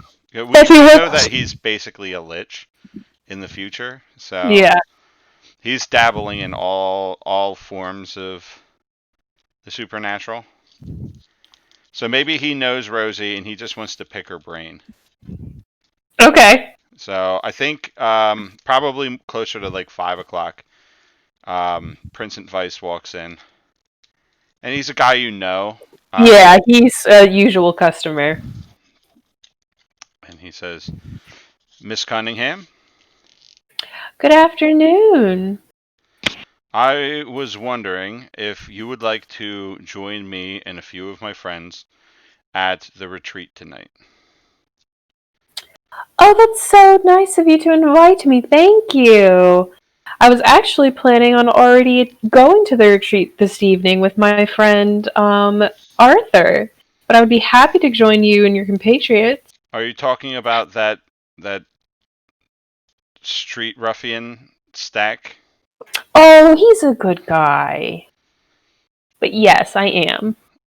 Yes. Well, I would appreciate it if you could extend that invitation to Stack. I don't want to go down to Tony's and dirty my Oh, hands, as it were.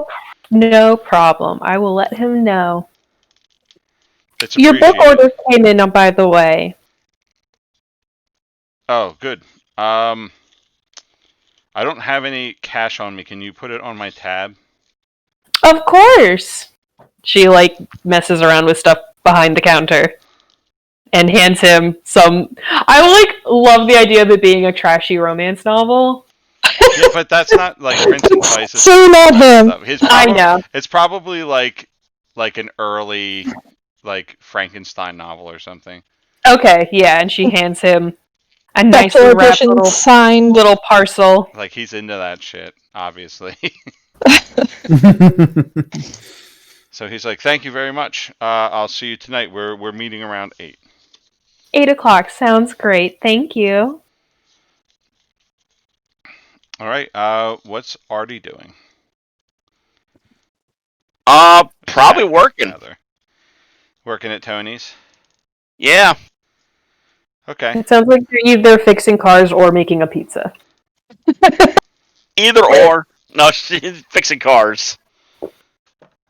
So, Rosie, would you call him at work? I think the bookstore probably closes around 5. Like, Mr. Weiss was probably the last customer. She'd probably just bike down to Tony's. She's got a bicycle. Okay. So yeah, Rosie shows up at the shop. Like your coworkers are like, Hey, enough of that. and Hi, Artie. one of your coworkers, we'll call him Brent. He goes, "Hey, when are you gonna make a move on that dame? If you don't, one of us will." Try it. See what happens. All right. He like chuckles and like he saunters up to Rose and he says, "Hey, beautiful, what are you doing tonight?" I have plans actually this evening. Why? Well, I was wondering if you maybe wanted to go out for a drink.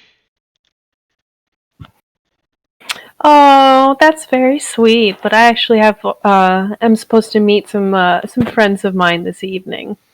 Yeah, where at? Maybe I can Oh come with. no! Discord. What's the matter? Oh, it just said not responding, and so I was like, oh no, is it freezing? But I guess you heard me yell, so Yes. it's not. Sorry. It's okay. I don't know. This place, you probably never heard of it. It's called The Retreat.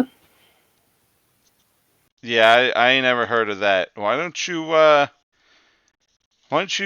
come on? Why don't you come down with me and my friends?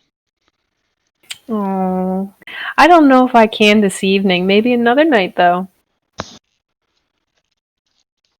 Uh, he says, "All right, well, you know where to find me." Mm-hmm. He says, "Do you need my number?" No, you just said I know where to find you. Yeah. And he walks away awkwardly. She like rolls her eyes at Arthur. Zach's gonna chuckle a little bit, walk over. So, what's going on? Well, you know how we're going to the retreat tonight, right? Yeah. That Prince and Vice guy. You know, the regular from the bookstore? The wet rag? Yeah. He wants us to hang out with him and some of his friends tonight. I'll see if I can get out a little bit early, get dressed. Yeah, it doesn't sound like he's gonna be there till 8, so you have some time. Yeah, maybe I'll actually get dressed up a little bit. Why not? It's fun. You know I like to dress up. It can be fun on times. Gotta put a good show on occasionally. Come on, it's Friday. Why not? Exactly. So, and Stack's gonna walk off a little ways and motion for her to follow. She follows him. So, how you doing with the, and he waggles his fingers a little bit. She like elbows him. Fine. Well, yeah, fine. How about you? How about the same old, same old? You just stretch the legs. Yeah. Oh. I need to get... I started to run out of items, so probably gonna have to start digging around for some stuff. Alright. Well, just be careful. I will, you too. Alright. Yours is a lot flashier than mine. Well, yes. So you want me to, swing by your house, pick you up? That would be great. Yeah, I don't really want to bike. It's pretty far. Yeah, I'll be there about, let's see, it takes about 7:15. Sounds good. I'll see you then. Bye, Artie. See you later, Rosie. And she gets on her bike and pedals home. All right. Dr. Spectro, I think once you get a look at that dossier, it is woefully low on information. Like, they don't know very much about this. You're not even sure they know what they're talking about. Yeah, I'd kind of assumed that as soon as they said Russian robot. I think everyone at this point knows that Russian robot is code for basically shit we don't know what it is. We don't know what's going on. Yeah. Yeah. No, this seems like something that that Betty might have some insight on. So Well, you also do work with a robotics expert. yeah, but he doesn't really respect you, to be honest. Well, Dr. Rodney is not the robotics expert. He's the nuclear expert. Yeah, Prince and Vice is the The robotics Vice is expert. the robot expert. Oh, Prince and Vice is the last person Dr. Spectro is going to fucking ask. Yeah, Prince and Vice is a dickhead. Like, assholes smell their own, and Dr. Spectro read Prince and Vice a while away. Okay, so Jonathan, finish your casserole. We're going to what's the bar called? The retreat. We're going to the retreat. Put on your new blazer. He's got the blazer in his mouth. I take what is this monstrosity that you're feeding Jonathan? Describe to me this What 50s kind of casserole. casserole? Yeah. It's just a green bean casserole. He actually makes good food. Like, I'm serious. He's a good homemaker. Jonathan stops only eating the crispy onions on top and actually takes a couple of bites of the casserole. Kind of finishes it mostly. Gets up, pauses, sits back down, wipes his mouth, gets back up, and trudges over to put on the new blazer And like it cuts to like the old blazer where like the sleeves have obviously started to like wear down, especially at the ends. It's been obviously chewed.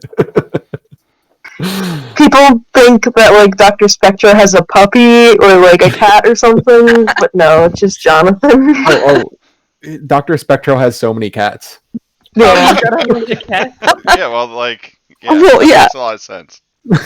Jonathan like nervously looks at a cat as he puts the blazer on. Has Jonathan eaten any of the cats? No. Does Jonathan No. stand and run away when he sees cats? Oh, Well, I feel like cats have a lot of mythology depending where you're from. So, like, maybe he respects them in the sense that, hey, like, they keep rats down, which is good for avoiding the plague, but also, like, yeah. No wonder Dr. Spectro murders coyotes. Yes. Keep away from my kitty cats. Like, I don't know how much of, like, German tradition he grew up with when he was alive. But, like, Freya rode a chariot pulled by cats, so he might have, like, a begrudging respect for them. Like, don't fuck with cats. They're important for some reason I don't remember. okay. All right. So let's say you guys show up at the bar first, Dr. Spectro and Jonathan. Okay. I just kind of stand there awkwardly. Yeah, Betty. Jonathan and Dr. Spectro walk in. What does it look like at the inside of the bar here? It's kind of a quintessential classic 1950s lounge / bar.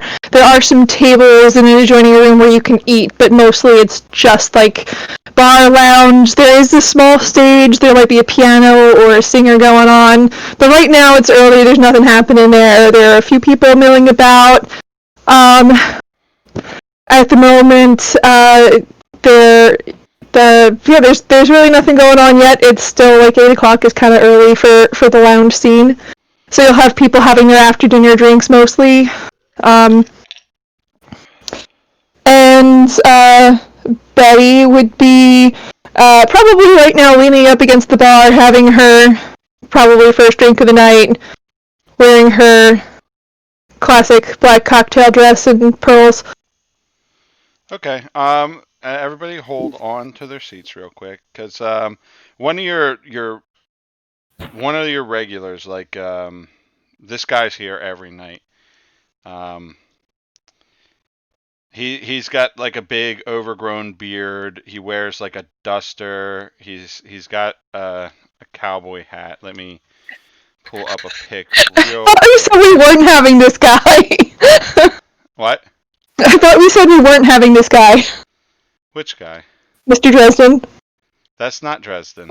I haven't seen the picture. Hold on. Okay. Is this that no, go ahead. Just wait. Everybody just wait. It's Santa. Cowboy hat Santa. This is I'll pull up the picture of him real quick.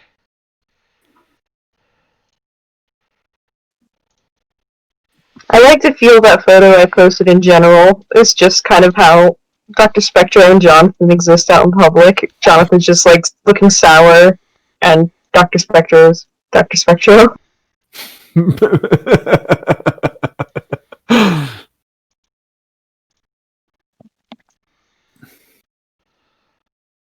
All right.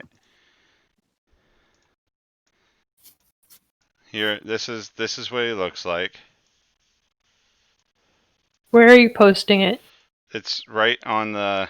Oh. I feel like I know this, but I don't know why. That's Rooster Colburn. Yes, but he's got one eye and his name is Joe. Schooner Joe. Oh no! Schooner Joe. You made it! Student Joe. Except nobody knows how he lost his eye. He doesn't talk about it. It's almost like he's embarrassed. He made it into our new RP. Oh, he has a face now. So he says, "I'll have another whiskey there, Miss Mansfield." Sure thing, Joe. Hey, Clive, get Joe here another drink. So I think what Doctor Spectro and Jonathan, do you guys pull up a seat at the bar? Do you grab a table? Um, we go to the bar. Yeah, like Doctor Spectro's here. Like Betty's his friend. Like he's here. Like Yeah, we're buds. yeah. So they'd sit at the bar. Are we Okay. buds? I think we're friends-ish. We can be friends. That's cool. I'm alright with that. You rescued me at least once. I was so. gonna say I feel like Jonathan is kind of more around than necessarily a friend, just because I don't know if Jonathan really has friends. I don't know. So then, like Joe turns and he sees you sit down and he says, "Doctor Spectro." Joe, good to see you. Likewise. And then he just like tips his hat towards Jonathan. I tip my hat back. Have y'all gotten in any trouble lately? Oh, you know us. We keep our noses clean. Right. Well, if you need a gun hand, and he like grabs his like pistol off of his hip, and then he goes to twirl it, and then like flings it up in the air, and it lands behind him. And he goes, "Oh well, you know where to find one." And then like he turns around and falls out off the stool to go try pick it up. Oh dear. I'm going to pick it up for him and hand it back to him while holding a hand out to keep him steady a little bit. Like I'm not like pushing him around or anything, but And I think you have his bullets, like they're behind the bar. It sounds like something that you would make Spoon-Eyed Joe do.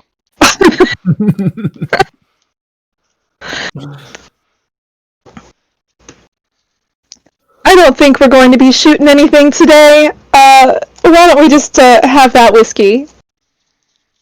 That sounds lovely, Miss Manfield. Mansfield. And I just kind of pat his arm nicely and slide the drink that Clive just poured closer to him. Yeah, so I think he just takes a drink and passes out. Would you like me to have Jonathan help him to somewhere more comfortable? No, he sleeps here most nights. I'm sorry, hold on, I didn't do the voice. No, he sleeps here most nights. I think he'll be fine. Oh, in that case, it's good to see you, Betty. I'll have a sidecar, and he'll have a can of beer. Of course. Clive? Yep, Clive pours the drink. All right, so So I do hope. people are starting to get here. Okay. Your after hours crowd. I do hope this is a social call tonight, Doc. Oh, if only it were so. But I'm afraid there is business afoot as well. And at that point, Dr. Spectro slides over the dossier. Okay. Embarrassingly barren. I suppose it isn't one of yours then. This did not come from my boss. Okay, so she takes the folder and she kind of gives you guys a wave. Why don't we head on over to one of the booths over there and have a look-see at this? I assume we go to the booth. Yes. Yeah, so I think Dr. Weiss and Dr. Watney walk in at this point. Dr. Spectro will wave them over. Ah, Dr. Spectro's here. Good. Come on, Doc. Come on, Watney. Let's go Oh, yes. Okay. research this project. And he sits down at the end of the booth and nods to Oh, I thought we were everybody. here for a social. Okay. Well, we can do both. This is the place. You haven't been here yet, have you, Dr. Watney? Oh, I've been here a couple of times, but not not for very long. Is Well, Dr. Watney sitting yet? you can only see this place if you're in the know. So, Yeah, has I think Dr. I Watney think been it here? I think it counts if somebody else brought him, and if he came with Dr. Spectro or with Dr. Weiss? This is his first time on something that's not just a purely social visit. Oh, yes, that's what I meant to say. Yeah. I look up at Dr. Watney, kind of gesture to the chair with my foot. He's not going to sit in that chair. He's going to sit in a chair that's farther away from you. Fair. He's like uneasy in your presence. Reasonable. Most Guilty. people are. If this was an anime, I would have that dark shroud with the little wiggly lines. Yeah. So, Dr. Weiss says, so you got that dossier? uh, Dr. Spectro brought it here just now.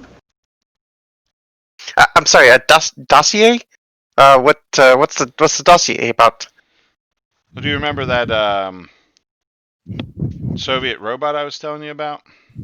Oh, yes, the 16-foot tall thing that you said you were looking for a power source for? Oh no, that's my project. We're trying to discover the power source to a Russian robot. Ah, okay. Well, it might be the same sort of thing that I'm researching. Yes, that's why we brought you along. So Miss Mansfield here is our resident information broker. Yes, we've met. How are you, Dr. Watney? Hi, I'm doing well, thank you. How are you? Lovely, thank you. So this dossier here, I take it's from your department? It was handed down to me. I guess you could say I'm in charge of the project, and so I was handed essentially nothing. So what we have to go on is Certainly not a lot to go on here.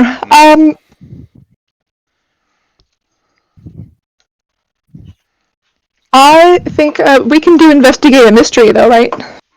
yeah, you can investigate a mystery. I would like to do that as soon as I flip to the appropriate tab that has my character sheet. You could you could open up basic moves. No, I just need sharp, right? Yeah, but Yeah. you're gonna need basic moves for the. Oh, you're right. I am going to need questions. basic moves, but all right. Well, let's roll first, and then we'll open up basic moves. 7. Okay, you get to Okay. ask one question. Oh dear.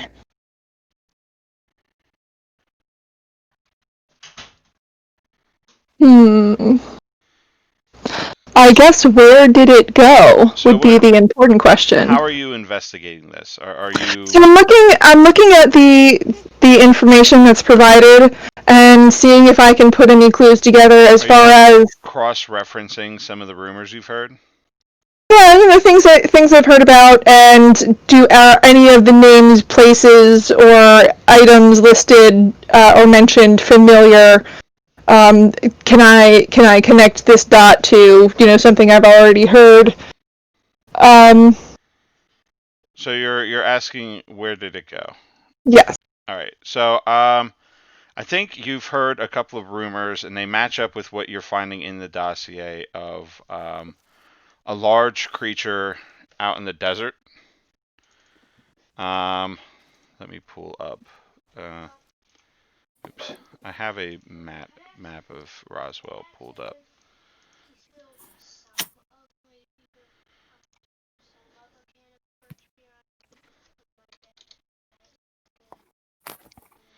Okay. So we'll say, because I don't know much about. We'll say it's up by Bitter Lake, which is somewhere outside of Roswell. I don't know how far. Okay. So I would like to investigate a mystery too. Okay. So yeah, Okay. you've heard of sightings out at Bitter Lake of a large metallic creature. All right. You get one question. All right. So I'm going to ask: is this a robot, or is this just, or is it a robot or something mechanical, or is this just them calling anything they don't know a robot? Like, does that make sense? Like, What sort of What creature sort is of it? creature is it? yeah, like what sort of creature is it? But I don't need you to give me specifics because I feel like it feels like it's too early in the mystery for that. But like, is this a robot, or is this just something that they're calling a robot, or is it like a technological thing, or is it just something that gets labeled as a Soviet robot because that's what we call everything we don't know what it is. So I think that it is definitely metallic in origin, and it seems like some sort of robot or golem. Okay. Oh, It's definitely a construct of some sort. this I believe information that. Oh, sorry. Go ahead. this information is matching up a little bit with some of the rumors that I've heard about sightings of a creature out by Bitter Lake. I I believe that this is actually a metallic or construct creature and not something that they're just calling a robot for lack of more information. The So you're saying pattern it's an matches something mechanical. so you're saying it's an actual robot? Possibly.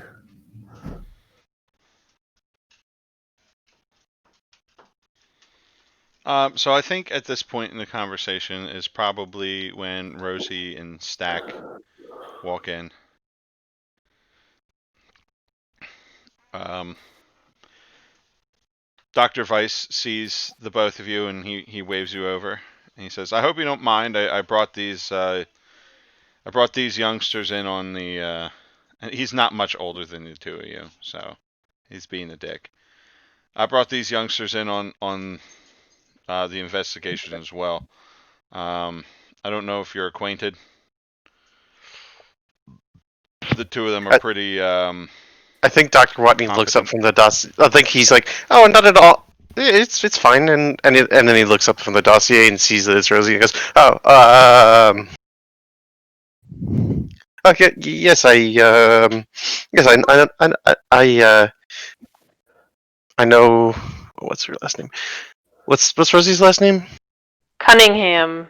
Oh, yes, yes, I know Miss Cunningham. Dr. Spectro ignores Stack, but he gives Rosie the exact look he has in my profile picture. The terrified look. I don't think that's a terrified look. That's hard Yeah, to define that look. It's kind of a sneer.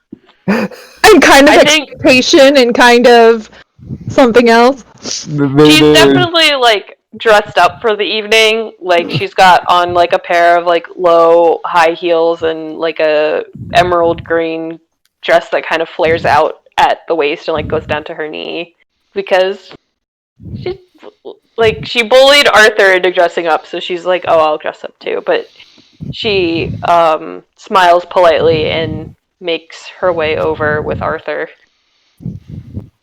I kind of look at her, sip my beer.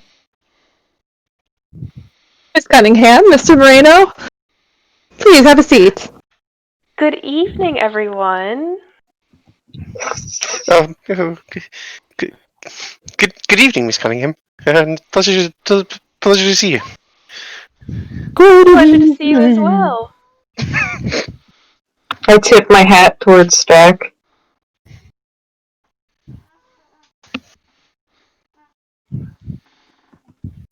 Phil, are you here? Stack. Phil, if you're No. talking, we can't hear you.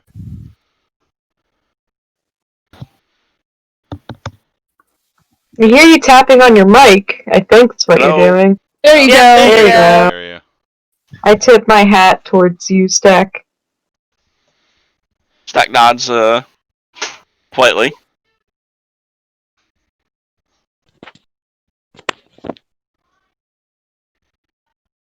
Ah. How you folks doing tonight? Hmm. As ever. So our companion, Mr. Dr. Weiss here, was just giving us the details on a mission he would like us to go on. Ooh, that's exciting.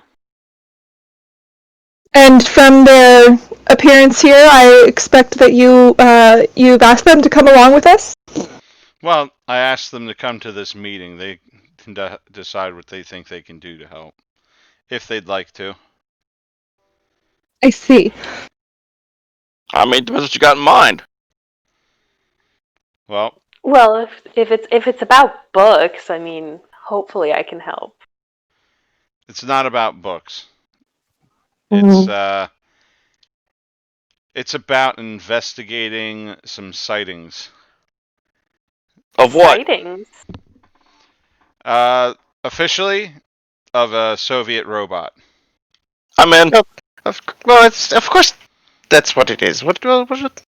That's we know these. We know that the Soviets are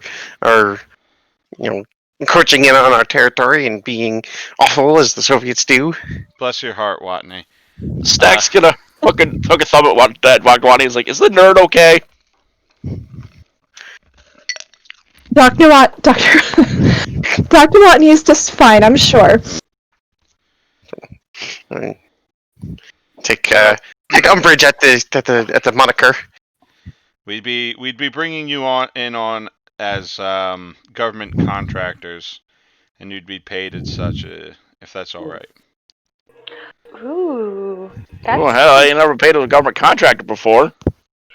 sounds much better than what I make as a clerk. Oh, it's a temporary gig, but I know your reputations, and I thought it'd be nice to have you along, just in case it is a Soviet robot. Reputations. I mean, I know Stack is quite feisty, but what reputation would that be for Miss Cunningham?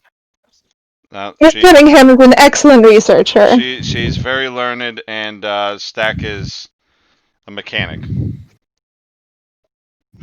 That makes sense. It's a pleasure to have you aboard. Likewise. Right. So if while investigating this you find the robot, the orders are to bring it in intact if you can. Bring it in as much pieces intact if you cannot. Your pay obviously will be dictated by how much we can get from it. If you if the lead is bogus, you'll obviously be paid. But it's so far it's just an investigation job, but it could turn into a bounty. Was there any indication that this thing might be radioactive or something in the dossier? They don't know. Okay.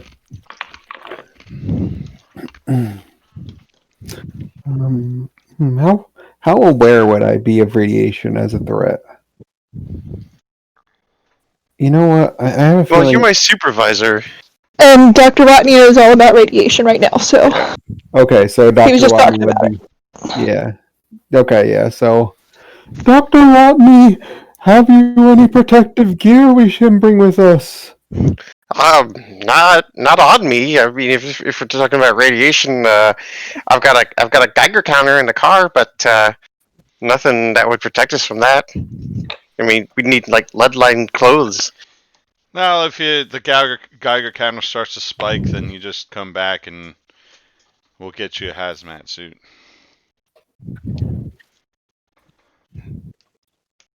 Are we going tonight? Guess what's the timeline? That's up to you. I find it best not to waste time in these matters. All right, let's go. I always do my best work at night, they say, so let's get prepared. I suppose that we'll each need to get changed into more appropriate attire. Stack kind of looks down his leather jacket and his usual attire. I'm fine. This is how Dr. Watney looks confused, like This you is wouldn't how just wear a Dr. suit Spectro everywhere. hunts. Jonathan is also looking at Stack's jacket. Hungrily. Oh, well, I wouldn't want to, hold up this little adventure by having to change. Nonsense. One must always be prepared for the appropriate consequence of your circumstance. We'll have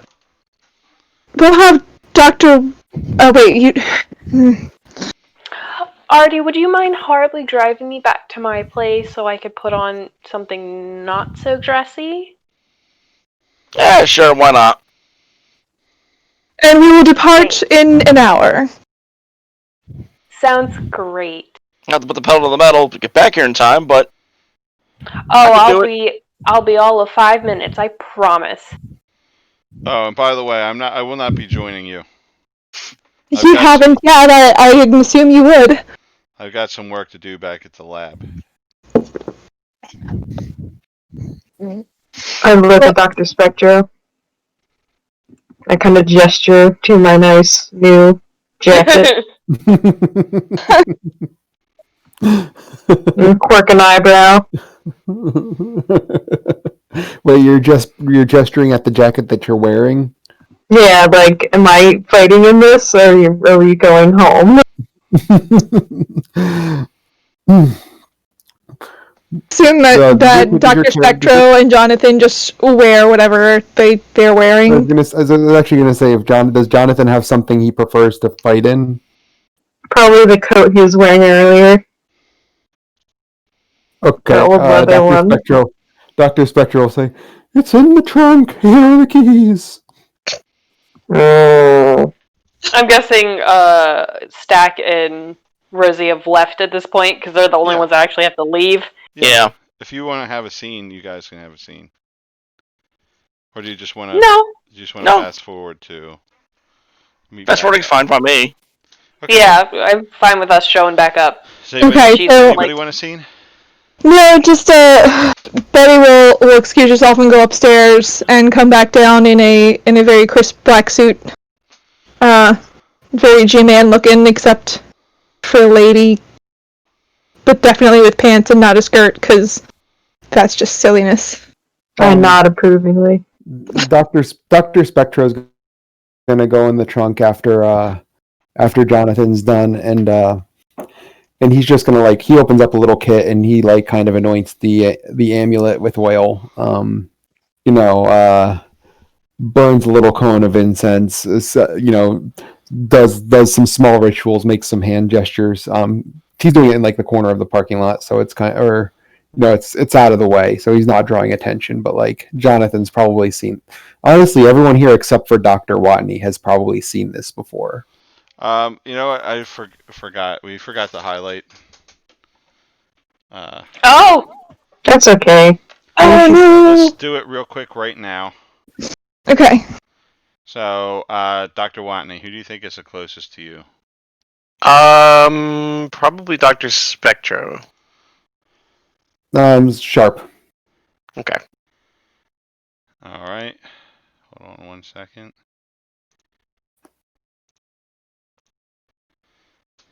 All right, sharp, and I will highlight your.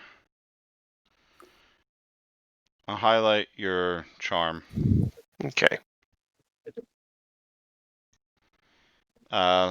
Betty. Um.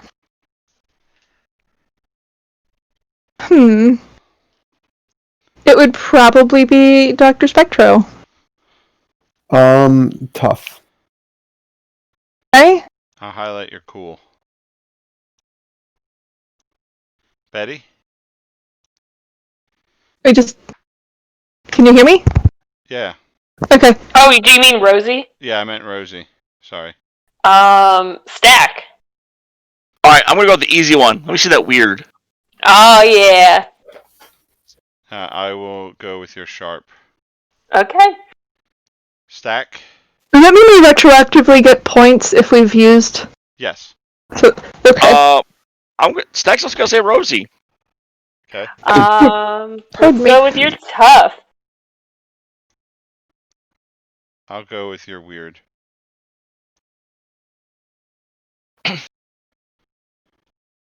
Dr. Spectro.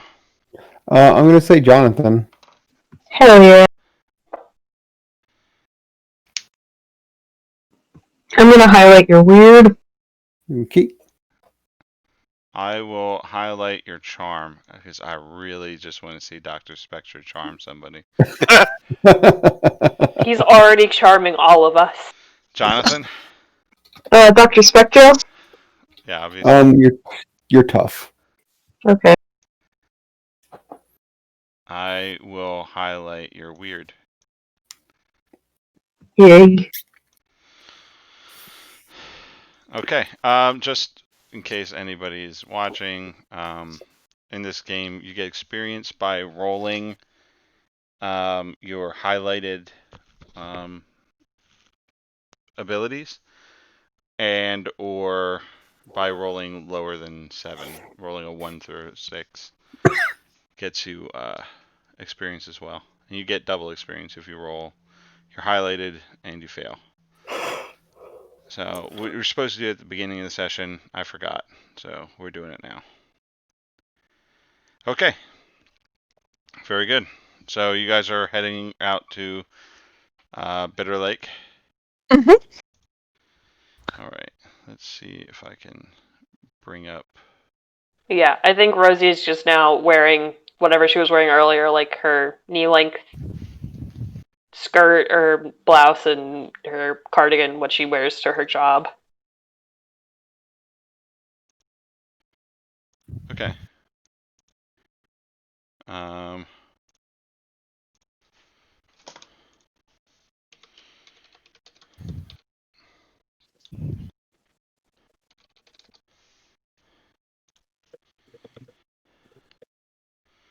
I'm just looking at pictures of Soviet robots. Soviet robots or soda? Because you cut out. Soviet robots. Okay.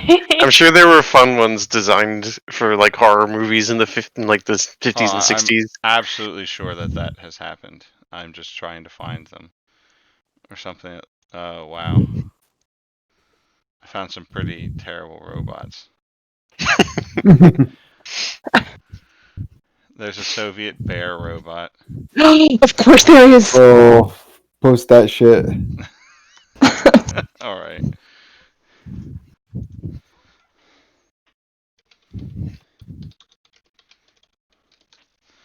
I'll post that in a minute. Trying to find some cool Soviet robots.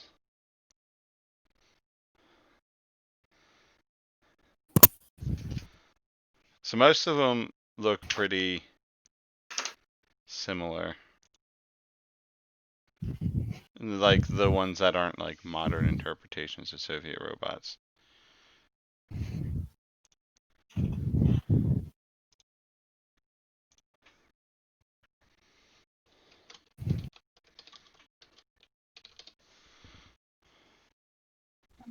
Okay. All right.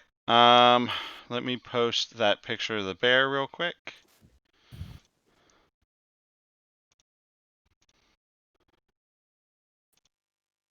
Bear? The Soviet The bear. Soviet bear robot. Oh, okay. I get the feeling you're not paying very close attention to what's going on, Sarah. No, I am. I knew you were talking about robots, and then I heard bear, and then I was just like, Do you guys Oh, see boy. that? Where did you post it? I put it on the Roll20. Oh, Oh wow. Boy, that looks like someone my goodness. just kept going way beyond. What, Yeah, that the is Soviet bear? Yeah. that is beyond. I like how it has a buckler and like a flail. Alright. That is not what you guys are hunting, but Alright, so you guys get out to Bitter Lake. Let me pull up the On the drive over, Dr. Watney is humming the Major General's song from Pirates of Penzance. I don't know what that is. I am the very man. Major General.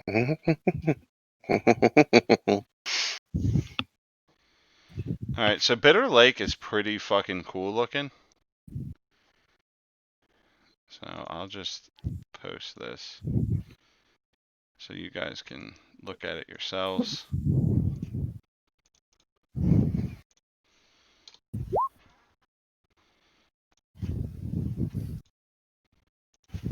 Wow. Wow. I feel That's like Dr. awesome. Spectro listens to swing like big band music. Probably. When we park, Dr.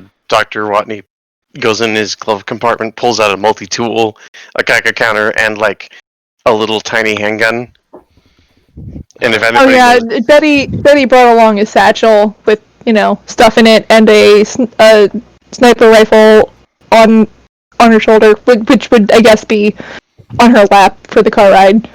So I was gonna say, do we need to figure out who's our car is gonna become an issue again? Because I feel like No, we've already decided cars aren't an issue. We're just going to assume that we got. we kind of Well, caravan Cars this were never over. really an issue before either. No, I I just mean like figuring out who's in what car. I I don't like think the idea of her being in a different car than Dr. Watney, and when Dr. Watney pulls out the handgun and she notices and she like gives him a look and he's like, "Oh, you can never be too careful around these Bolsheviks," and then you pull out the giant sniper rifle. Oh yes. What Oh. weapon does Arthur have?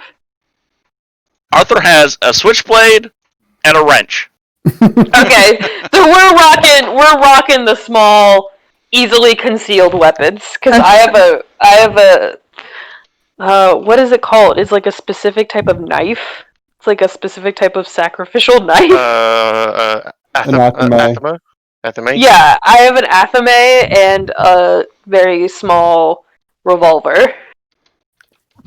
so Jonathan steps out of the car. You hear him kind of like sigh, and you hear the click click of a shotgun being loaded. So basically, But it looks like Sorry, go ahead. I was gonna say, but it doesn't look like she's armed at all. Okay. Dr. Spectro, I was gonna say, oh, go ahead. In the 50s, a sniper rifle was an M1 Grand with a scope bolted onto it. Yeah, that's fine. Okay, just so it's not like A Barrett or something. yeah, it's not what Yeah, but it's still people would normally think of as a sniper rifle today. no, it is not a modern sniper rifle. It is still a sharpshooting weapon today. It Oh, probably absolutely. Yeah, it's would have been a fantastic weapon. yeah. All right. They hold up. There's the Springfield. It could have been a Springfield too, the bolt action one.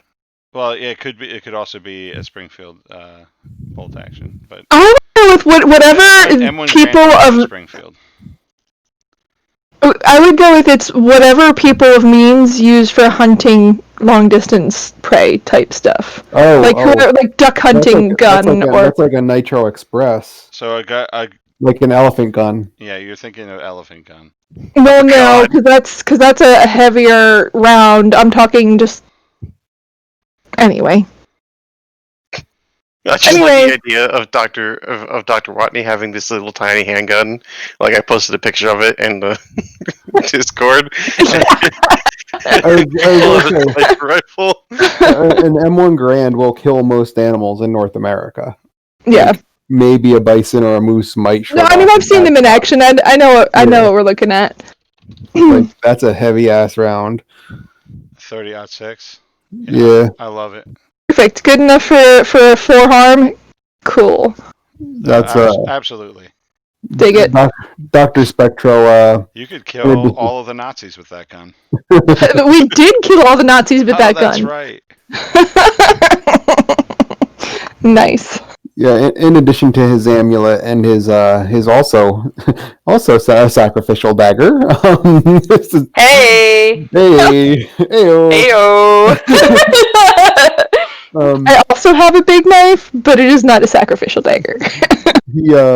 He pulls out an M1 carbine out of his trunk and casually makes sure there's a magazine and puts another 2 into the pockets of his suit jacket. Dr. Watney appears like he's how do I put it? He feels like he's probably not brought, or like he's like a knife to a gun. Yeah, fight. basically, yeah. Brought a pea shooter to a cannon fight. Yeah. Well, you look over a stack and you see his knife and wrench, and you're like, okay, well at least I'm that's better than him. Stack's knife is in his pocket. So yeah, and Dr. wrench. Dr. Watney has like a little multi-tool. It looked like Rosie's got nothing. So I feel like Jonathan should go back in the trunk and get the tire iron out as a melee weapon. Just one of those big cross-shaped old style tire irons. Just wing Make enrichment time. Yeah, like Xena's it at people. All right, so I think we're getting a little bit late here. I'm pretty tired, so I think we're gonna leave this one as a cliffhanger, and then Okay. the next week we'll hunt the Soviet robot. Dun dun dun. dun, dun, dun. Did anybody pick up the Prince and Vice Easter egg? Yes. No, I don't think so. He's making robots. He's making It's Tedward! Oh, No, he's making Antler Man! No, we No. fought this thing. And There's the first thing you guys fought. Oh, that thing, yes. we fought that thing before. With the gas and the. Yep. Yeah. I caught that. I did catch that. Damn it, Princeton. in my notes because I'm decided I'm keeping notes. Anyway, That's good because I'm fucking not. where did I put it? I put it somewhere. Hold on. I should be keeping notes, but I'm not. But I was like, Vincent Vice, that asshole, got the team together to do blah blah blah. You guys don't know. Well, you don't know how much of an asshole he is yet. It's in parentheses. I mean, we just know that he's generally kind of a dick. We don't know that he's a lich. Not yet.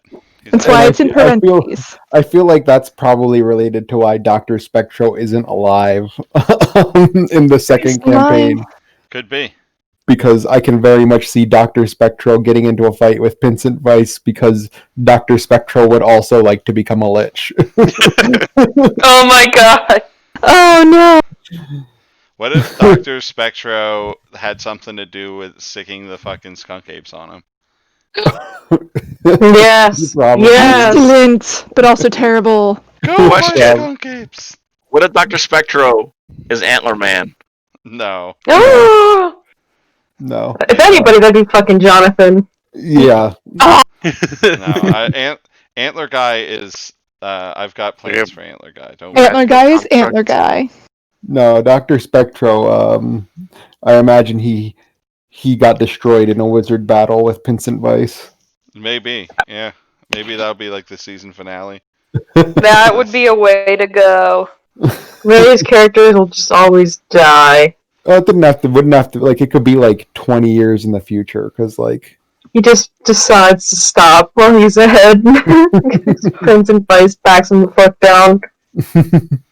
Well, I'm saying, like, if Dr. Spectro sent the skunk apes, like, that's, you know, at least the 70s, possibly early 80s. Yeah. Oh yeah, I know. I'm just teasing you. Go, my Volo died.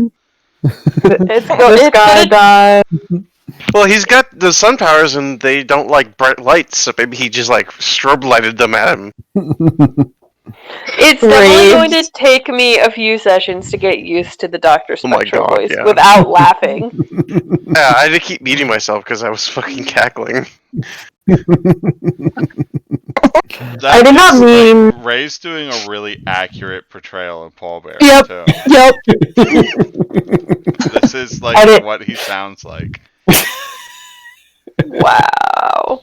I didn't intend. I watched a lot I of didn't- wrestling tapes for this. You should, Carly. You should definitely Google Paul Bearer.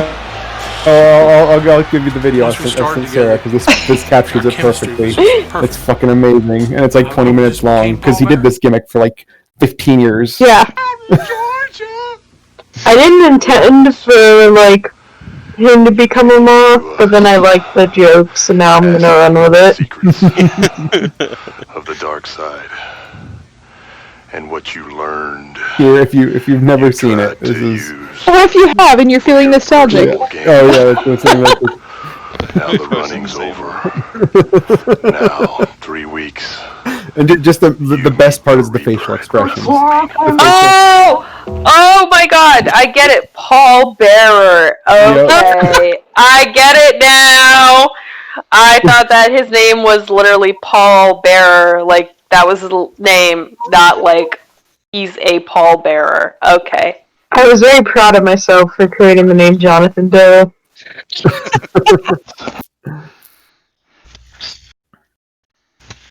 What you learned. Yeah, I like. Sarah, you gotta learn to cut Undertaker promos. Yeah, stand sideways, hat down.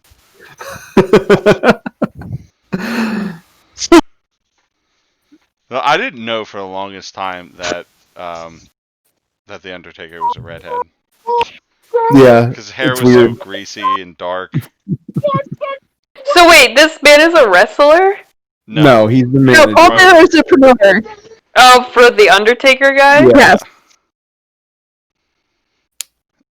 He basically does that voice and is hilarious.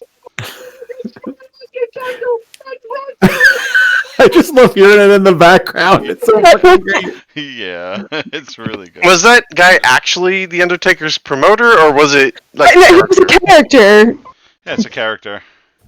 He but the character's he job was. is the promoter. Was this like a Vincent McMahon thing where he's actually the head of the company, but and No, also plays no, the version? he was Okay. Vincent McMahon is head of the company. I was gonna say Vince McMahon employed both these guys. No, it was just a good. It was a good fucking A get good gimmick, yeah. Yeah. Oh And, like, my Paul God. Bearer got his ass whooped. It's not like he wasn't involved. There were times where they brought Paul Bearer in and beat him up. Even if he wasn't like a fighter? Yeah, The well, point was to that's how add drama. WWE Like is. he just fucked up your dude, man. What are you gonna do about it?